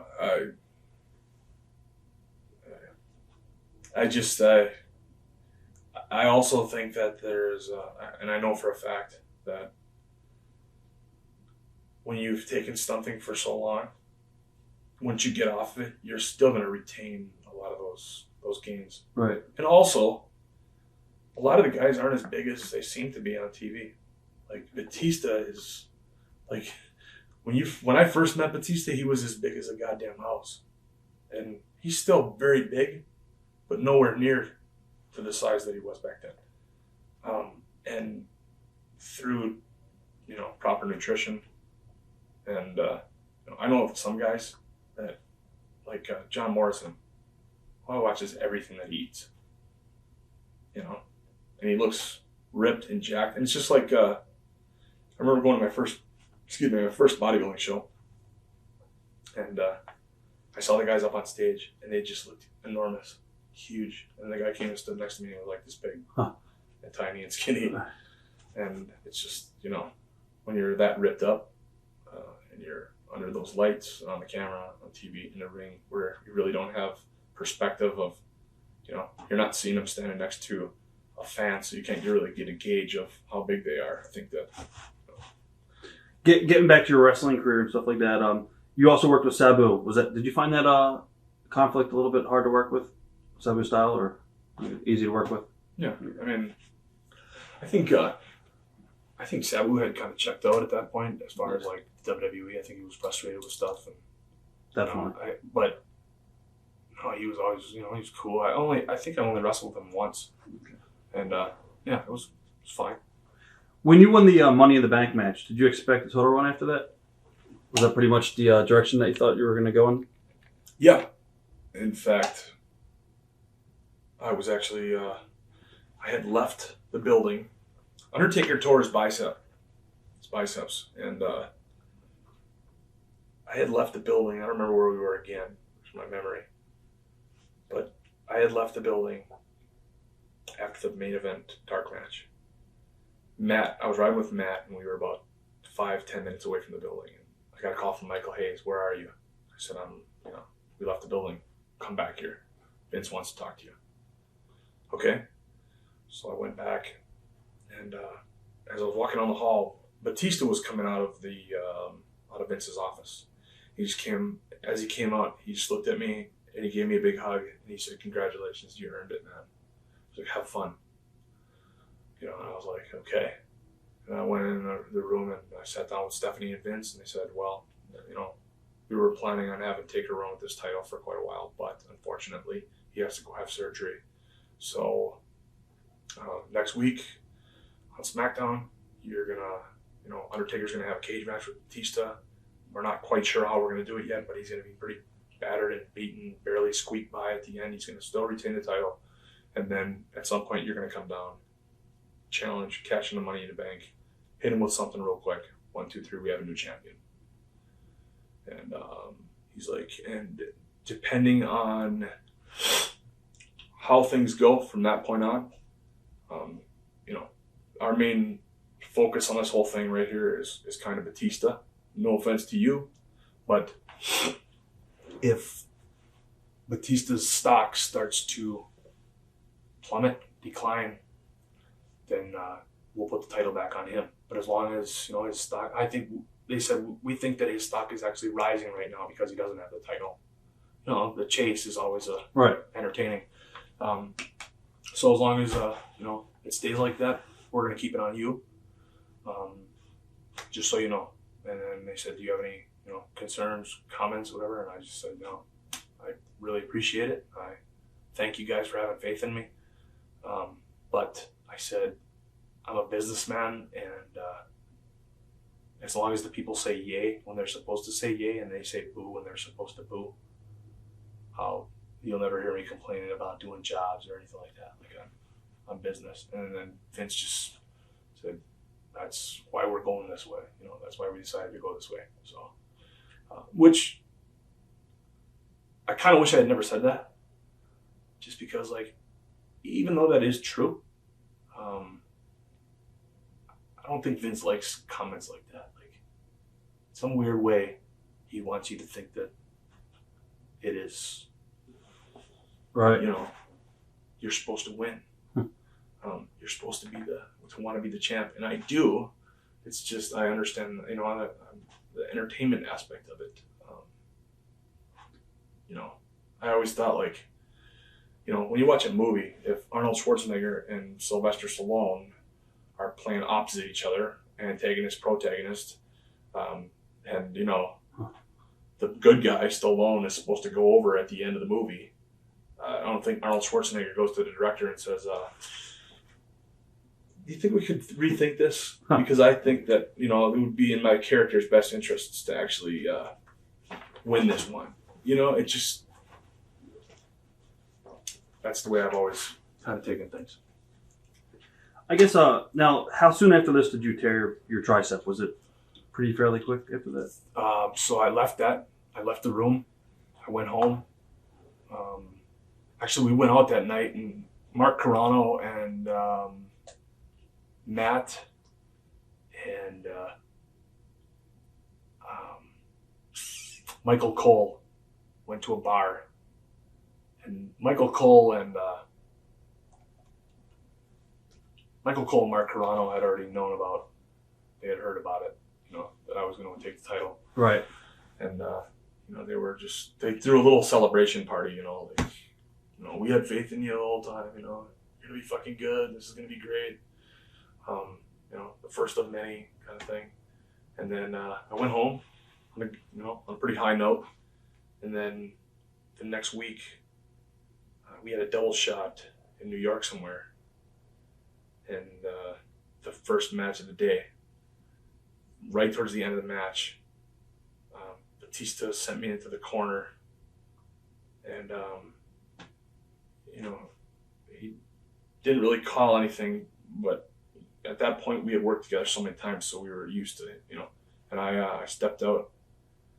I waited there for a second and saw that he was waiting for me to get clotheslined. So as I stepped out, he was coming in with a jab, and I took a bump, just kind of, twisted a little bit. And I took a bump, and I just felt it pop right away, and I was like, holy fuck. Talk about I remember laying out on the ring, on the floor, on the mat outside the ring, and just seeing this little. It was like in the cartoons when somebody gets dinged over the head with something, right. Little bump starts appearing on their head, and Fit looked at me and said, he didn't say anything. He just looked at me like, holy fuck, you're hurt. And then I couldn't even move my arm. It just swelled up. It was all black and blue, like, immediately. And then I ended up, we were in Erie, Pennsylvania, and I went and had an MRI done. And they told me that, they didn't tell me anything. I was sitting in my hotel room later on in the day. Stephanie called me, and she's like, hi, Ken, this is Stephanie. Did you hear anything about your injury? No. Do you know what happened? No, I'm not sure yet. Well, she says you actually tore the muscle right off of the bone, and you're gonna have to have surgery. You're gonna be out for 7 to 8 months, and so Vince's jet is on its way right now to come pick you up. You're gonna come in tonight, and we're gonna have to have you drop that briefcase to Edge, because we need to take the title off of Taker right now, and so we're gonna have you come in and drop the briefcase. And I remember, like, almost like, you eat your words from the week before when I said, you'll never hear me complain about doing jobs. Right. And at the time I was thinking, like, well, but I have a year to cash it in. Like, if I am in fact going to be gone for 7 or 8 months, I can come back after the end of 7 or 8 months and then cash it in. You know, can't we think of something else? But because I had made that comment the week before, I thought, you know, I just said, okay, I'll be a good soldier. And I went in and, you know, Edge said, hey, why don't you put the title on the line? No, chicken. You know, basically that's all it was. Right. You're a chicken. Nobody calls me a chicken. You bet. I'll put it on the line. Yeah, sure. So yeah, then I fucking dropped the briefcase to Edge, and then he went out and did what I was going to do the next night. And when you came back, you were drafted to Raw, I believe, right? Yes. How frustrating, I mean, for you, was it to sit on the sidelines and watch? Did you want to get back right away? Yeah, I mean, anytime you get injured, you definitely want to be back ASAP. It sucks. It's the worst thing in the world when you watch TV every week, and as you sit on the sidelines, you start to, you know, it's impossible for these thoughts not to go through your head. Like, you start doubting yourself. Like, fuck, am I going to remember how to wrestle when I get back there? Am I going to forget? Right. Am I going to, you know, are the fans going to remember me? Or, you know, there's all these different things that go through your head. And the longer you sit, the worse it is. The thing is that was a misdiagnosis on my tricep. I went down to see Dr. Andrews the next day to get a second opinion. And Andrews was going to actually do the surgery on me. Right. And I sat down in his chair, and he said, let's take a look at your kiddo. And he grabbed my tricep. And he goes, that's not torn. That's not a tear. I was like, yeah. This was after I had already dropped the briefcase to Edge. Really? That's not a tear? No. He goes, I bet my life on it. That's not a tear. I think it's just a hematoma. But I'm going to send you to have another MRI. I want to look at it. So I had to go sit in a tube again. I'm extremely claustrophobic. I hate MRI tubes. So went and sat through another one, and sure enough, it wasn't a tear. It was just it was a tearing of the muscle tissue, but not a separation. You know, it wasn't separated off the bone like this doctor in Erie, Pennsylvania had told everybody. How long were you out for at that point? 2 months. 2 months ago. Yeah, I sat home for 2 months and just rehabbed it. And how different were the politics on Raw from SmackDown? Completely different. Why is that? It was just on SmackDown, I felt like we had this family where everybody worked together. The top guys would help the younger guys, you know, mold you, work with you, say, you know, and it was just totally different. Over on Raw, it was just a separation. There was no, hey, come here once, I want to talk to you about that match. There was no, you know, Chris Benoit or Undertaker standing at the monitor watching matches, whether it was you or anybody else. And it wasn't just me, it was everybody else too, you know, like all the other younger guys that were coming up. And there just was none of that. It was like everybody was just kind of in it for themselves. Like, you go out, you have your match, and then that's it. That's all you know. So it's just definitely different, and you know, a little frustrating. First night on Raw, I got rolled up by Super Crazy. But that was a little. See, they were testing you there, or? And that's the thing. Like, I don't know. Like, you know, like at the point you're like, is this a test? Am I supposed to fight back? Am I supposed to say that's bullshit? Am I supposed to say that's stupid? Or am I supposed to be just be a good soldier, take your medicine? It's only a job, you know? So. Do you think that was also something about Triple H? Do you think he had a lot of power there and he was pulling strings, or? I don't know. I mean, I don't know why. I don't recall ever doing anything to piss him off other than, you know, I made some stupid comments on the internet. And I went on, you know, and the other thing too is like, you know, I said those things. Yeah, I fucked up. But am I going to take the blame for, you know, like, am I the only guy that ever took steroids in the wrestling business? Am I the only guy that ever said he didn't take them? And when he in fact did? You know, my whole thinking behind that too is like, if, I don't know, if somebody comes up to you and says, you know, hey, Rob, do you have genital warts on your cock? Right.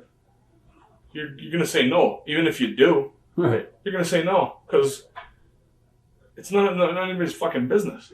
Like, and that's the way I felt. Like, well, no, I'm not talking about me here. You know, when I went on Greta Van Susteren, and she asked me, you know, it was interesting too because when I sat down, it was before we actually started filming. Right. It was, oh, it's so great to have you here. You know, She was babyface. So you guys are like a big family backstage, right? You know, you guys are, yeah, we ride on the road together up and down. Oh, it's just awesome. It's really nice to hear and stuff. And then as soon as the cameras are rolling, did you ever take steroids? Did you and Chris Benoit ever talk about steroids? Like, all right. Oh, so, yeah. Sorry, I got a little sidetracked there, but yeah, my whole thought process was this: nobody's fucking business. What was your? I'm gonna actually switch tapes now. Switch tapes? All right, cool. At one point in time, there was a lot of discussion about you being revealed as Vince's son. Mm-hmm. How close did that come to happening? I have no idea. Did you hear about that too? Obviously, or no? Uh-huh. Okay. It was just everybody was kept in the dark on that. I do recall at one point the night that Vince blew himself up in the limo. Right. I remember Stephanie pulling me aside and she said, "We have Vince has something.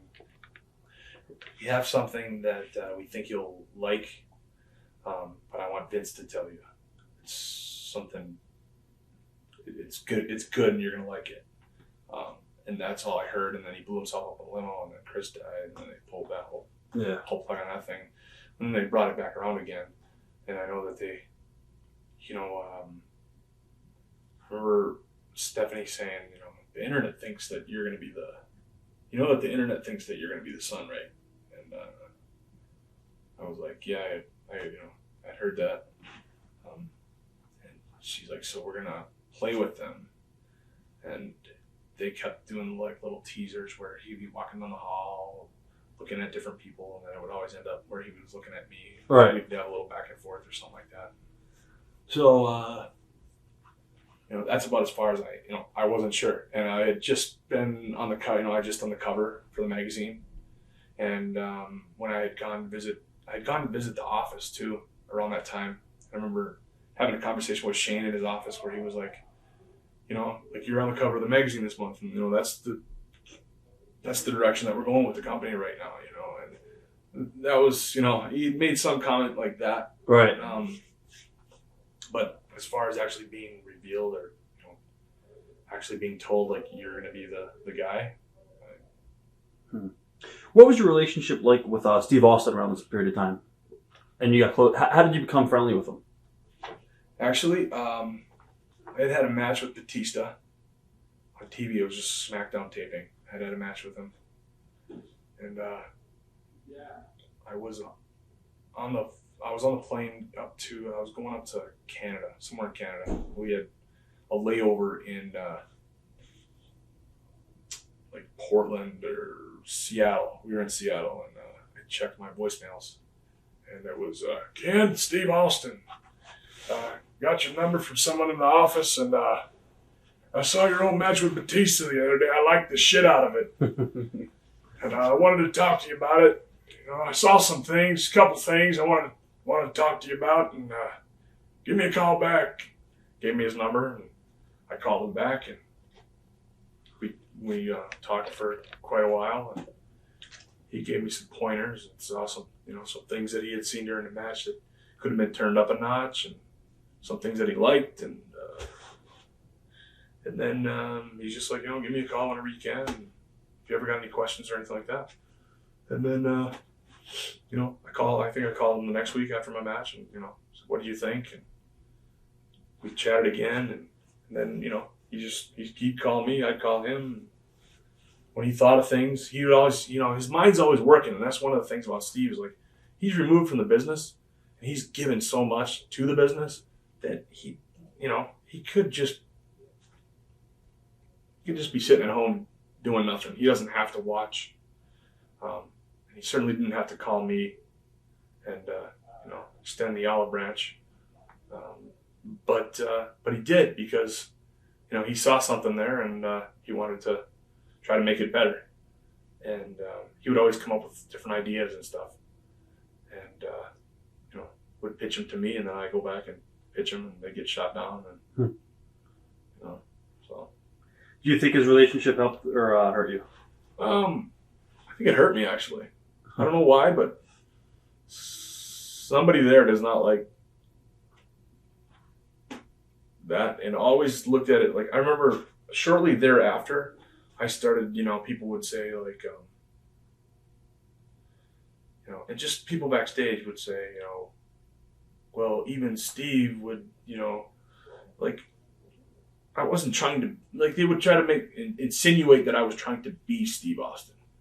It's like, I'm not trying to be Steve Austin. I get advice from him, and, I'm a fan of his, and he's a fan of mine right now. And that's it. Like, we're friends. Right. I don't want to marry the guy. And, but it was like, and sometimes Vince would make comments too, like, Steve's not the end all be all, like stuff like that. And I was just like, I'm not saying that he is, but he was for a long time here, and he turned a lot of people onto this business. Right. And I don't see anything wrong with getting advice from somebody that you respect. What are your thoughts on John Cena? He's a very hardworking guy. He hates me. I don't know why. But is he threatened by you think, or? I don't know. Did you ever go up to him and say, hey, what's your problem with me, or no? No, I don't think I ever did. Is he approachable in that sense, or? Never really, I guess, until after I was already gone and started kind of putting the pieces of the puzzle together. I didn't realize, like, I don't know. I just always sensed that he didn't like me, and I would hear things from other people that he was burying me in the back, or saying this about me, saying that about me. I don't know what it was. I don't think I ever did anything to him. The only thing I can think of is that and somebody showed me something on the internet a long time ago. I was at a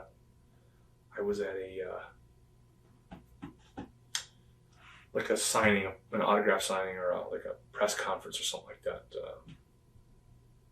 And I mentioned, I must have said something, and then I said something about Cena. It wasn't negative or anything like that. I just said his name, and the crowd just erupted in boos. Like, the place just went ape shit. Just booed the hell out of him. Cena sucks, Cena sucks, Cena sucks, Cena sucks. And so then I was like running with it. Like, I was like, Kennedy? Yeah, Cena sucks, Cena sucks, Cena sucks. So I kept fucking with him throughout. Like, I was just having fun with the crowd, and just, it wasn't like an intentional, like, right.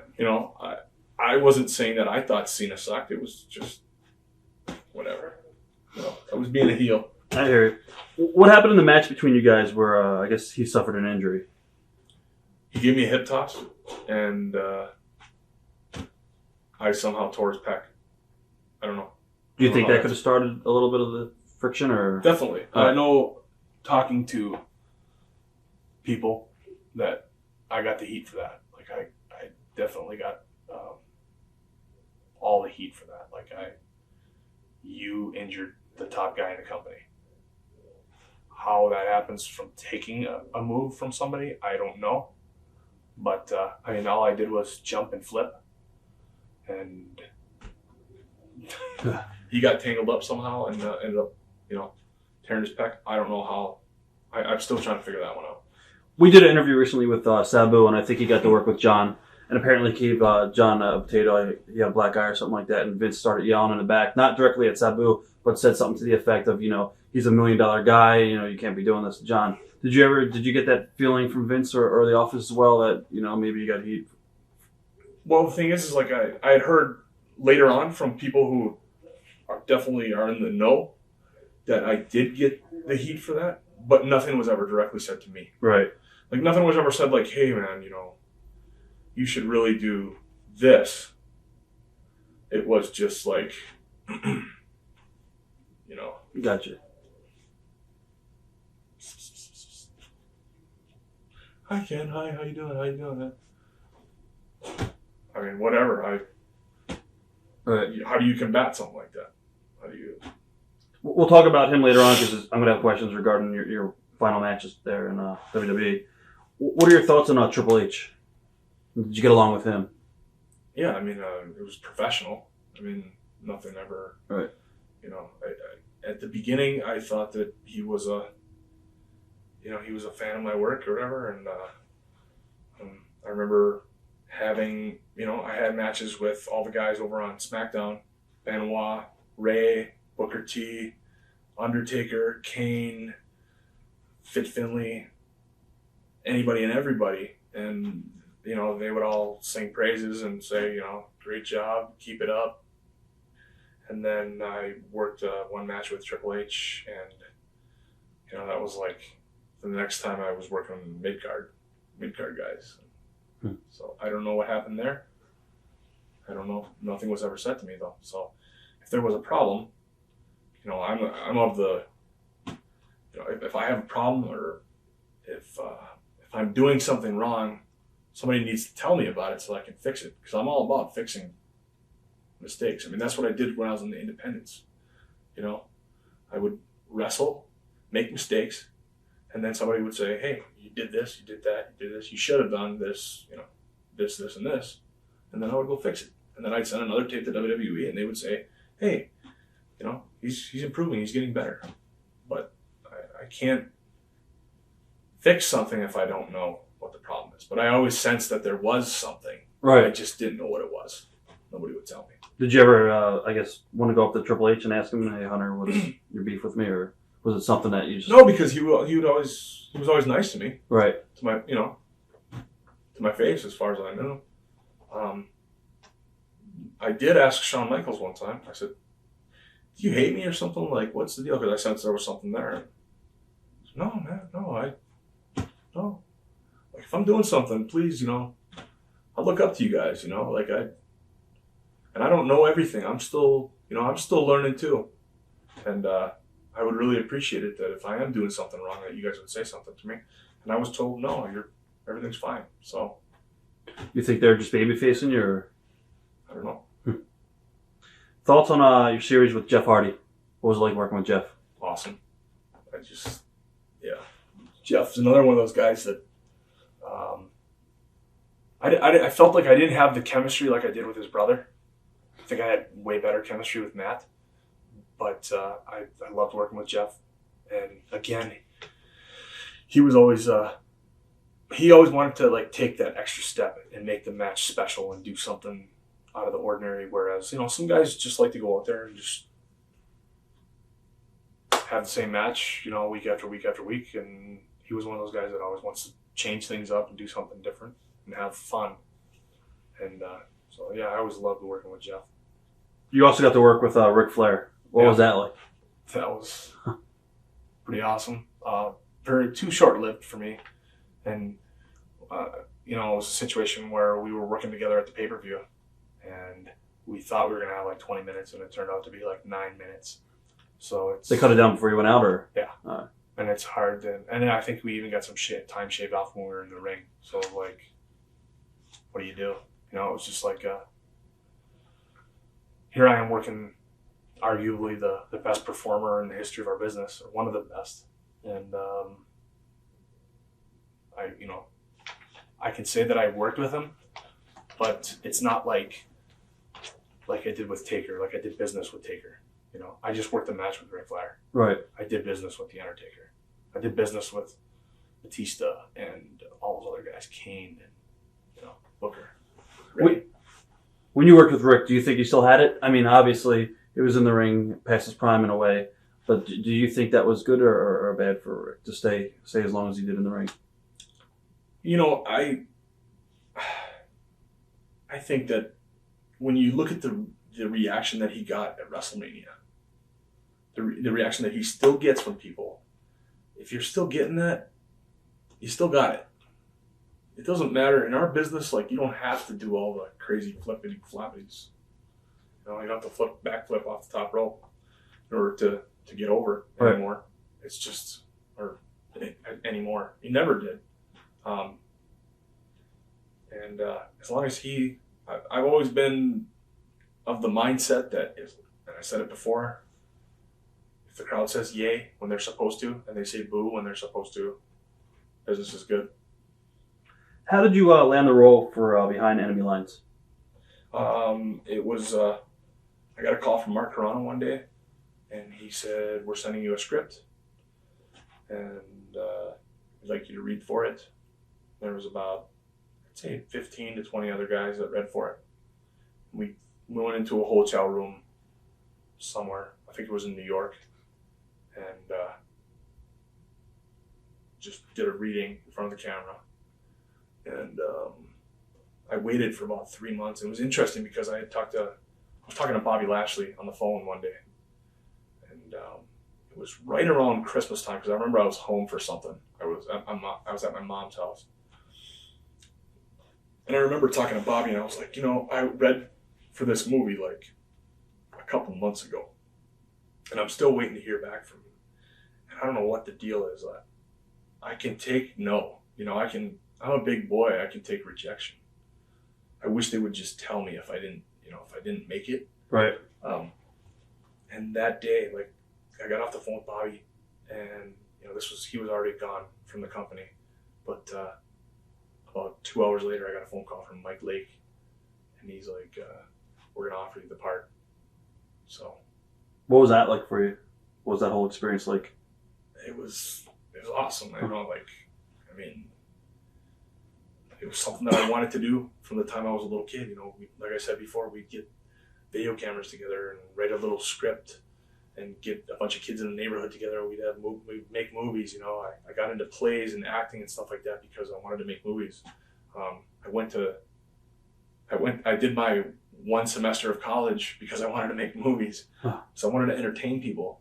And then, so here was this dream coming true for me. And I went down to Puerto Rico, and I always watch a lot of extras. Like anytime a DVD comes out, I always watch the extras. Right. I watch the process that the actors go through to get to playing the role on screen. And I did all that. I researched for the part, and then when we got down there, we had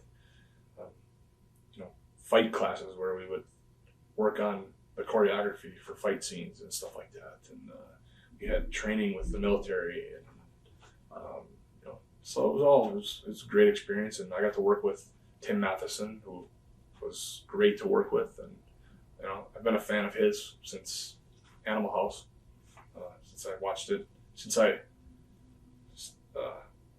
it behind my parents' back when I was a little kid. They had it in the drawer of beta tapes, and when they were gone, I'd put it in the drawer and watch it. Let's talk more about wrestling as far as your injury with Shelton Benjamin. What exactly happened? I guess when you dislocated your shoulder, I believe. We had wrestled the night before, and at the end of the match, he had taken the turnbuckle cover off, so it was an exposed turnbuckle. Right. And I went up into the corner, and I gave him the old 10 punch, and he hooked me, dropped me face first onto the turnbuckle, and when I fed around, I fed into his finisher. He hit me with, and 1, 2, 3, and the crowd just kind of flattened out. Like I hit the turnbuckle, they popped.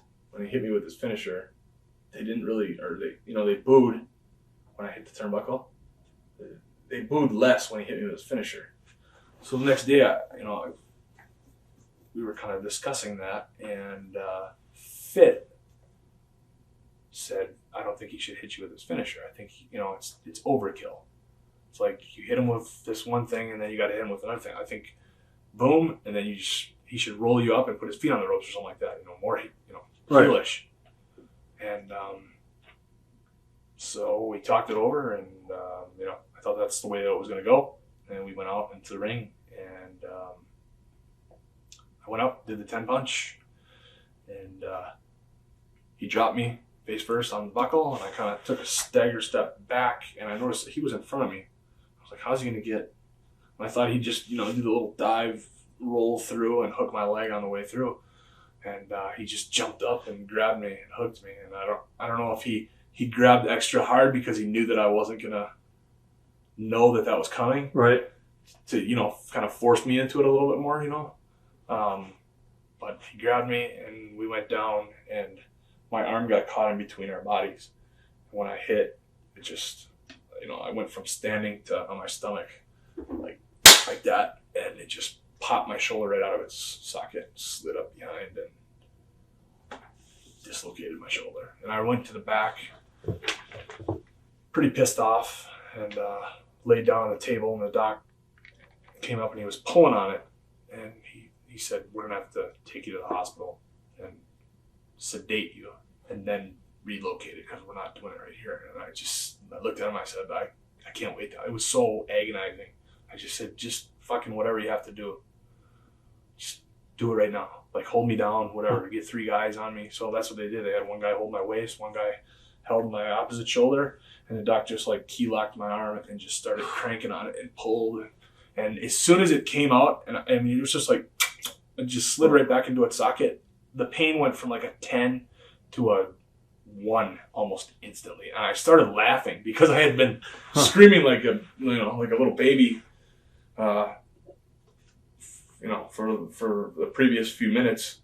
And, and the pain went away, and I kind of started laughing. So. How long were you up for after that? Just a little bit? No, it was pretty much. I just came back. It was my first match, so it was 7 or 8 months. Now, I have to ask you this because it's a question that, I can't really avoid.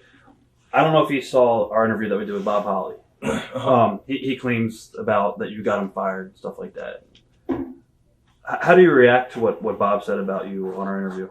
And have you guys made amends at all? No, we haven't. I haven't talked about it, but I had nothing to do with Bob getting fired. Right. In fact, I tried to protect him after the alleged incident. I tried to keep it under wraps. Right. Just keep it between us. I didn't want to make a big deal out of it. And he had apologized to me. Enough for me. But other people had seen it. And other people started talking. And then somebody went and wrapped tape around his bag in the locker room and wrote "thief" on it. And then I remember Bob, instead of just cutting the tape off, throwing it away, and no selling it, he went around the locker room and made a big stink about whoever did this to my bag is a fucking pussy, and I'm gonna kill you, whoever it was. And I guarantee you that it wasn't me, because at that point I was just like, this is over. It's done with. We already talked about it. We're moved on. Somebody thought it would be a good idea to, do that. And then he went around and made a big stink, which started raising questions with management. And then, Johnny started looking into it. What's going on? Once he found out. So I had nothing to do with it. Do you consider him a thief or no? No. Right. No. It was just... I guess on our interview he said if he'd seen you, he was going to kick your ass. What are your thoughts on that? I mean, whatever. I have no ill will towards Bob, and I wish that, I wish he didn't feel that way. But, I guess when you most recently came back to WWE, what were the long-term plans? And did you expect a feud with Randy Orton? I wasn't expecting a feud with Randy Orton. I was expecting to get tossed into that whole mix. I wasn't sure. I know Brian Gewirtz had told me, he had called me about a week or two before I came back and said, here's what we're thinking. I think we're going to put you in the mix with, I want to put you in with Batista and Randy. And, when I came back and they had me cut the promo and then go out into the ring and, we had the match and whatever, we went over in the match. It was just kind of a throwaway match though. It wasn't like a, right. It was something to, it was sort of like a That was the ratings. Just a gimmick match. Right. That was the basketball match. thing. Yeah. Right. Yeah. It looks like they were going to push you to the moon after they did a promo with you, and they came back really strong. Mm-hmm. So, how close were you with Randy Orton at this period of time? Were you still close with him? Yeah, I mean, I had, like I said, we rode together for about a year when I was on Raw. The last time I was on Raw, we rode together for about a year, and then I got switched back over to SmackDown, and then I got injured, and then got pulled back over. But we still kept in contact that whole time. We talked all the time. I talked to him the week before, and whatever. What are your memories of the 10-man tag team match? And what exactly, in your opinion, what went wrong? Well, I remember for some reason I just had a bad feeling that whole day. I don't know what it was, but it was just when I had ridden with Randy for about a year. Like I said, we were good friends. Our wives go shopping together and stuff like that. They get together for WrestleMania. They get their hair did and their nails did and all that stuff together. So we were pretty close, and then I thought everything was fine. We came back to the curtain, and Randy was complaining that I dropped him on his head, and he was selling his neck. And at the time I hadn't seen the tape or anything like that, so I wasn't gonna if I did in fact drop somebody on their head, I'm not gonna. Well, no, I didn't.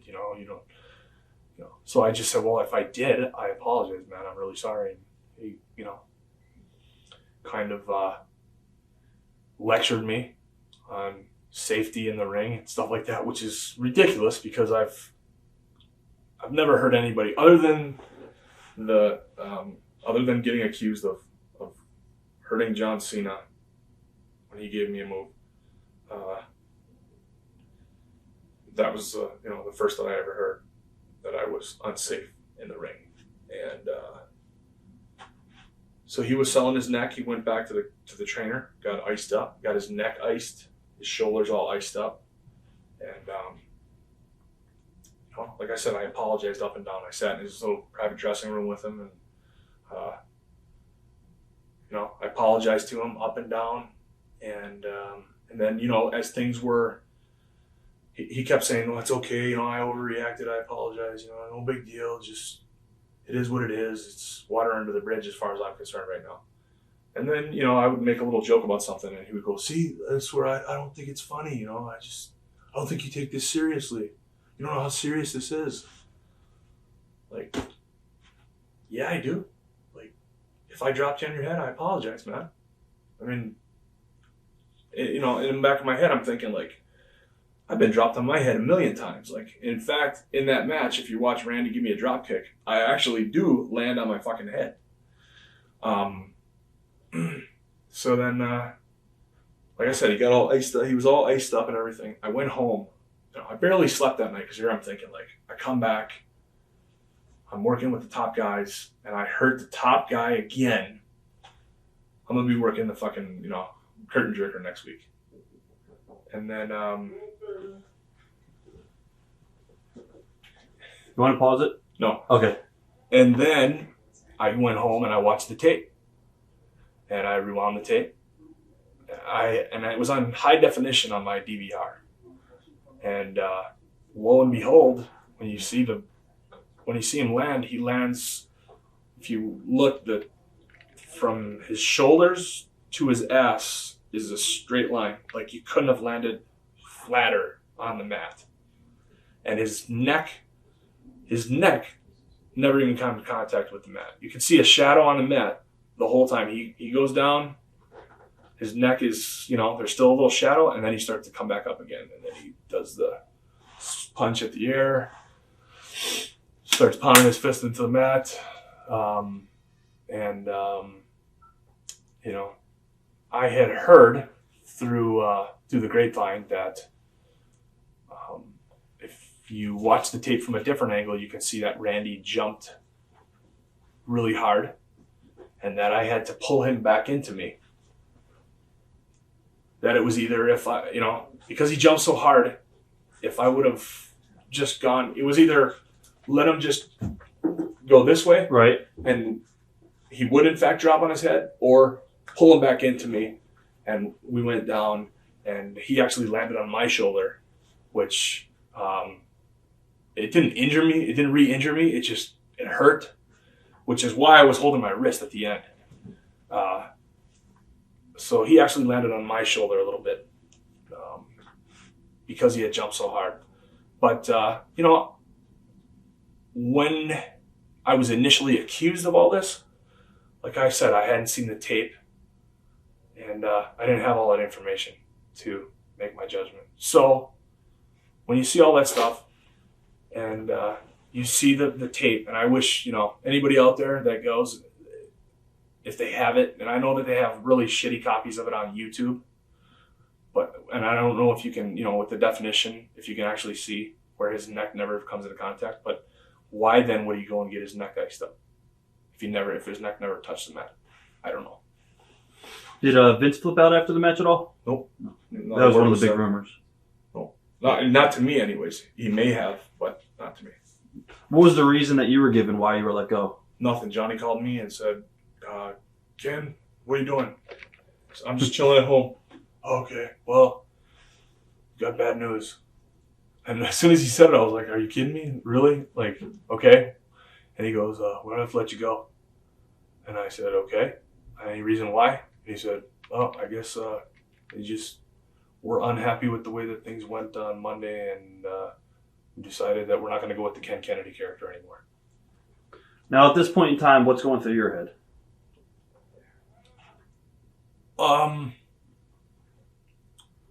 Shock, a little betrayal, but at the same time, relief.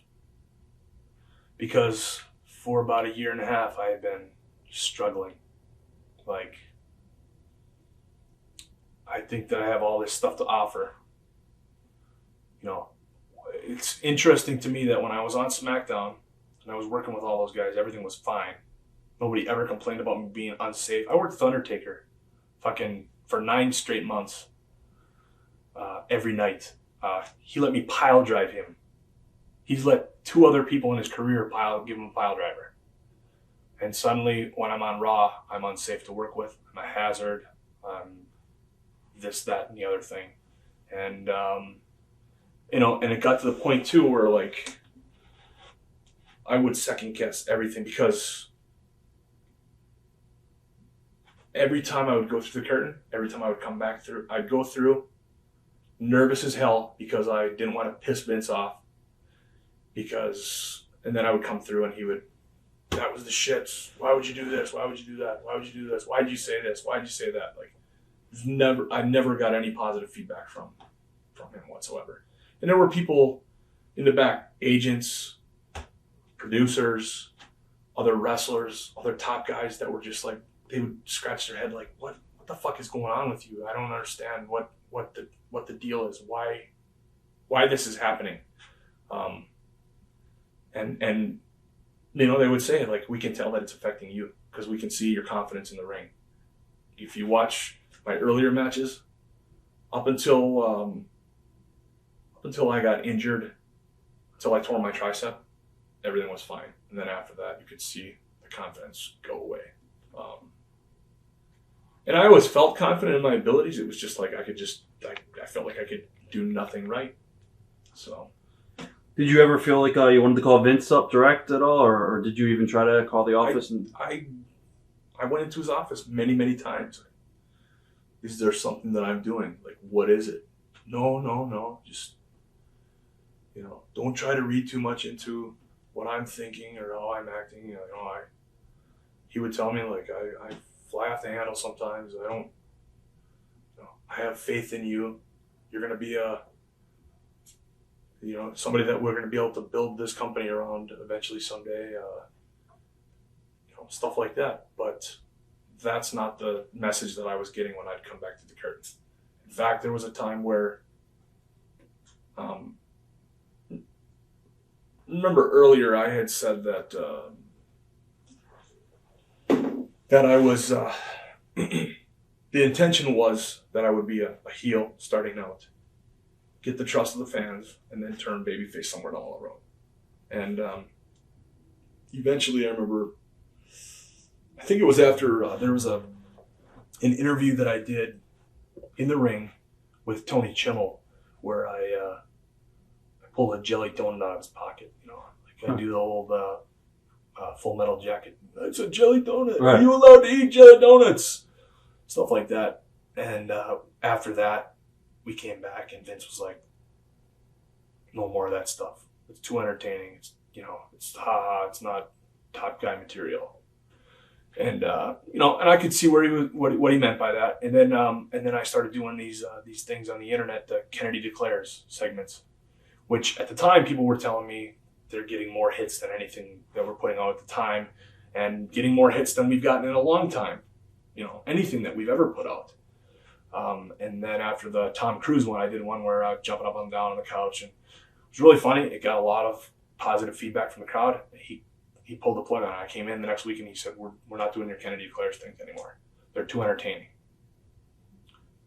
And I understood it, because at the time I was going into a feud with The Undertaker. And he just said, I can't have half the crowd loving you and thinking you're really funny, and half the crowd trying to hate you, because The Undertaker's the babyface in this scenario. And so we want people to legitimately hate you. Right.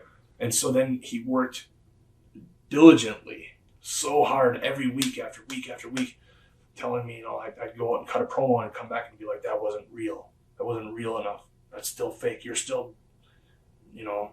And that's just me. That's just the way that I'm. I'm an expressive person when I talk about anything.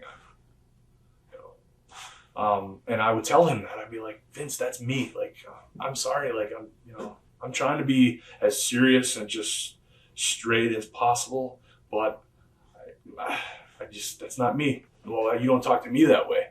That's not who you really are. You don't talk to me that way. Well, yeah, I don't talk to you that way because I don't know you that way.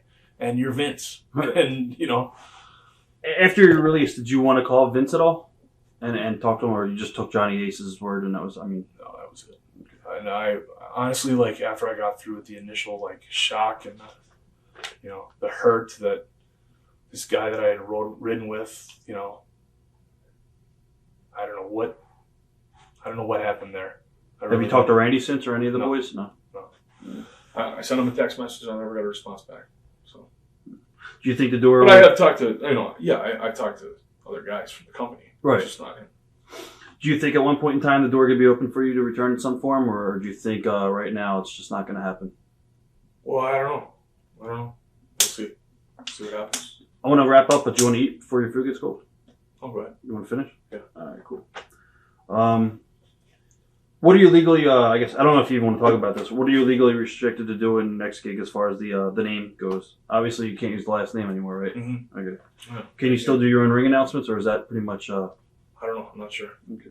I'm really not sure. One of the big questions out there is the other options for you right now. Obviously, would be TNA or going over Japan. Mm-hmm. Have you looked into any of those options at all? Mm-hmm. Do you think one day we'll see you in TNA, or is it too early to tell? Too early to tell. Gotcha. I don't know. I'm just going to... you know what? One of the things that I would advise anybody, you know, coming up in the business, that if you do get the shot, and then there was a time where I was given a serious good push that year that I worked with Undertaker. You know, I was able to make some good money, but I saved my money. I drive one car.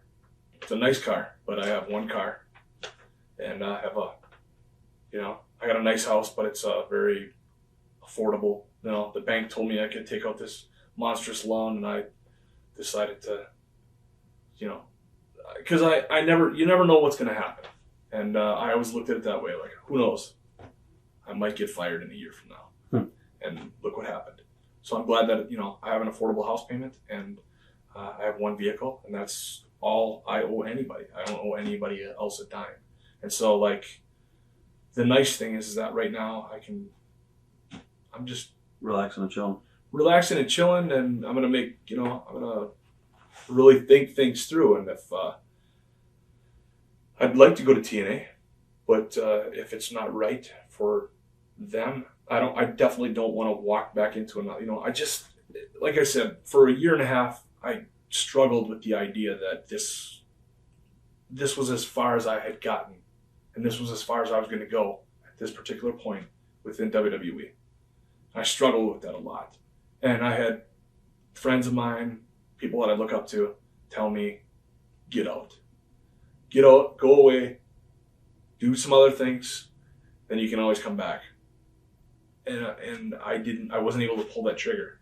Because they pulled that trigger for me, it was a huge relief. I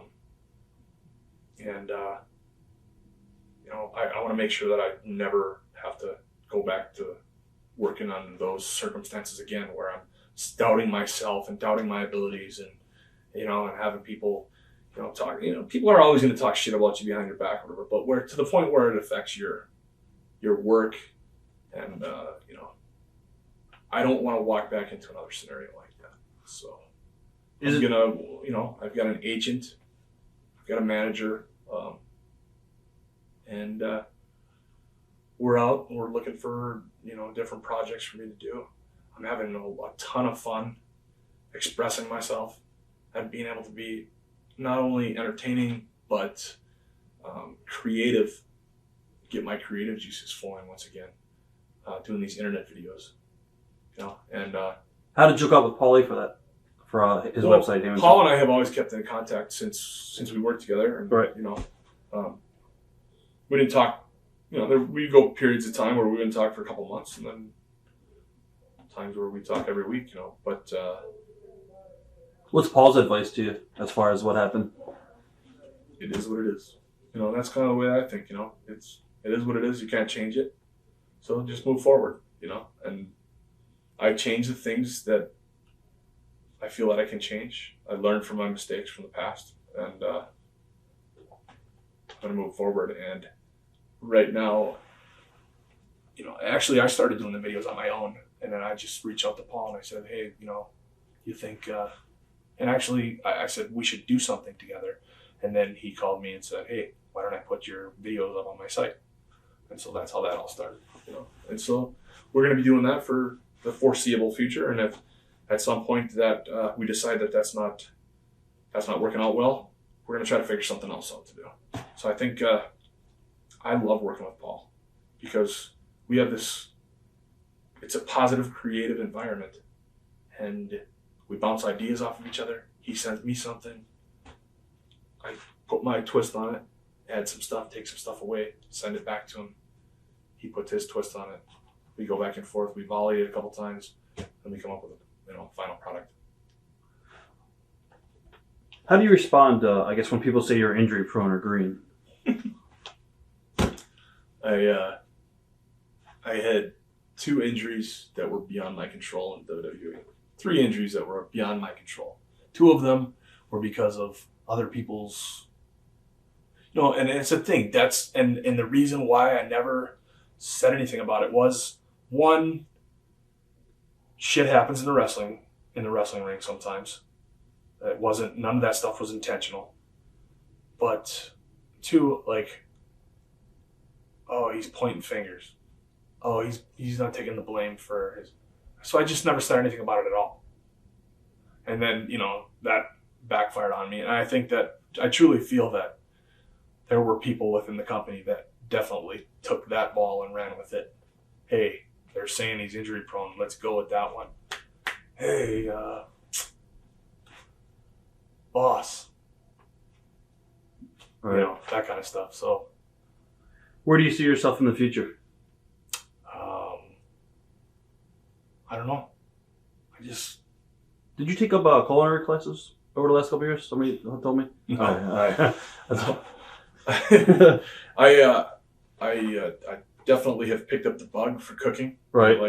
I like grilling and stuff like that. And my wife and I, we cook a couple times a week. Dig through some cookbooks. We watch. The only thing that we watch in our house besides wrestling, right, is the Food Network and Fox News. That's about it. Huh. And movies and stuff. But is there anyone that you never got a chance to work with that you wish you had a chance to work with? Yeah, there's a lot of guys. Triple H was a guy that I worked with briefly. We did a couple tag matches together. I never got to actually work a program with him. I always wanted to do that. Obviously, I would have loved to have been able to step in the ring with Steve. Never got to do that. Hopefully, maybe we'll be able to do a movie together or something like that down the road. Right. And work in that fashion. There's a lot of guys that I looked up to. I mean, if you look at the opportunities that I was given, I had a pretty good run. I'm pretty proud of that and pretty happy and content. Not content, but at this point, I'm okay with having wrestled all those guys. Right. Shawn Michaels, Undertaker, Kane, you name it. I guess, do you have any regrets looking back? Yeah, I mean, I wish I would have never made the drunken rant on the internet at 3:30 in the morning. I wish I would have just kept my mouth shut. Again, people pay to see me entertain them in the ring, not give political advice or social commentary. So there's that, and a couple stumbles along the way, things like that. Things that I did, I guess, on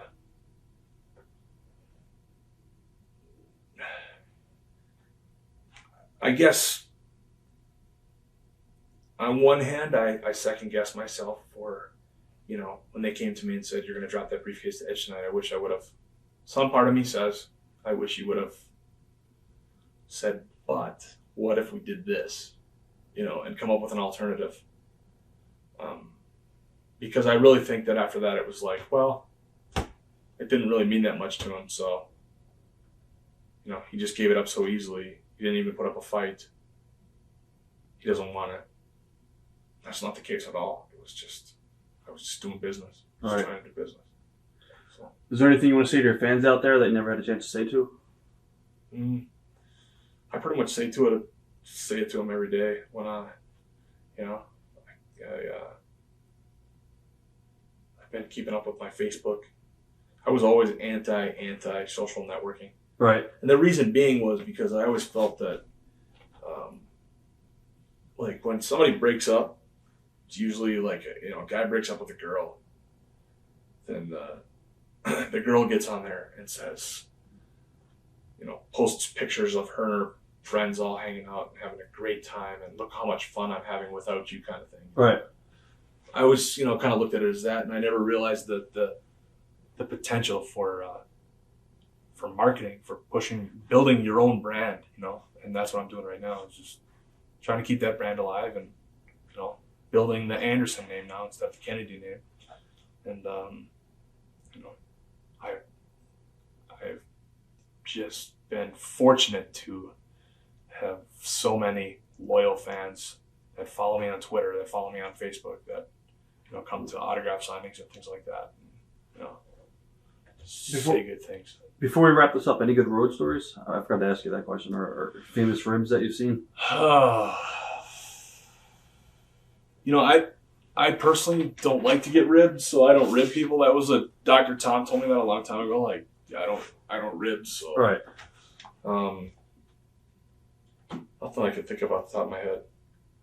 I mean, there's stuff that just happens on a weekly basis, especially on the overseas tours. But again, there's that memory of a mole coming back. All right.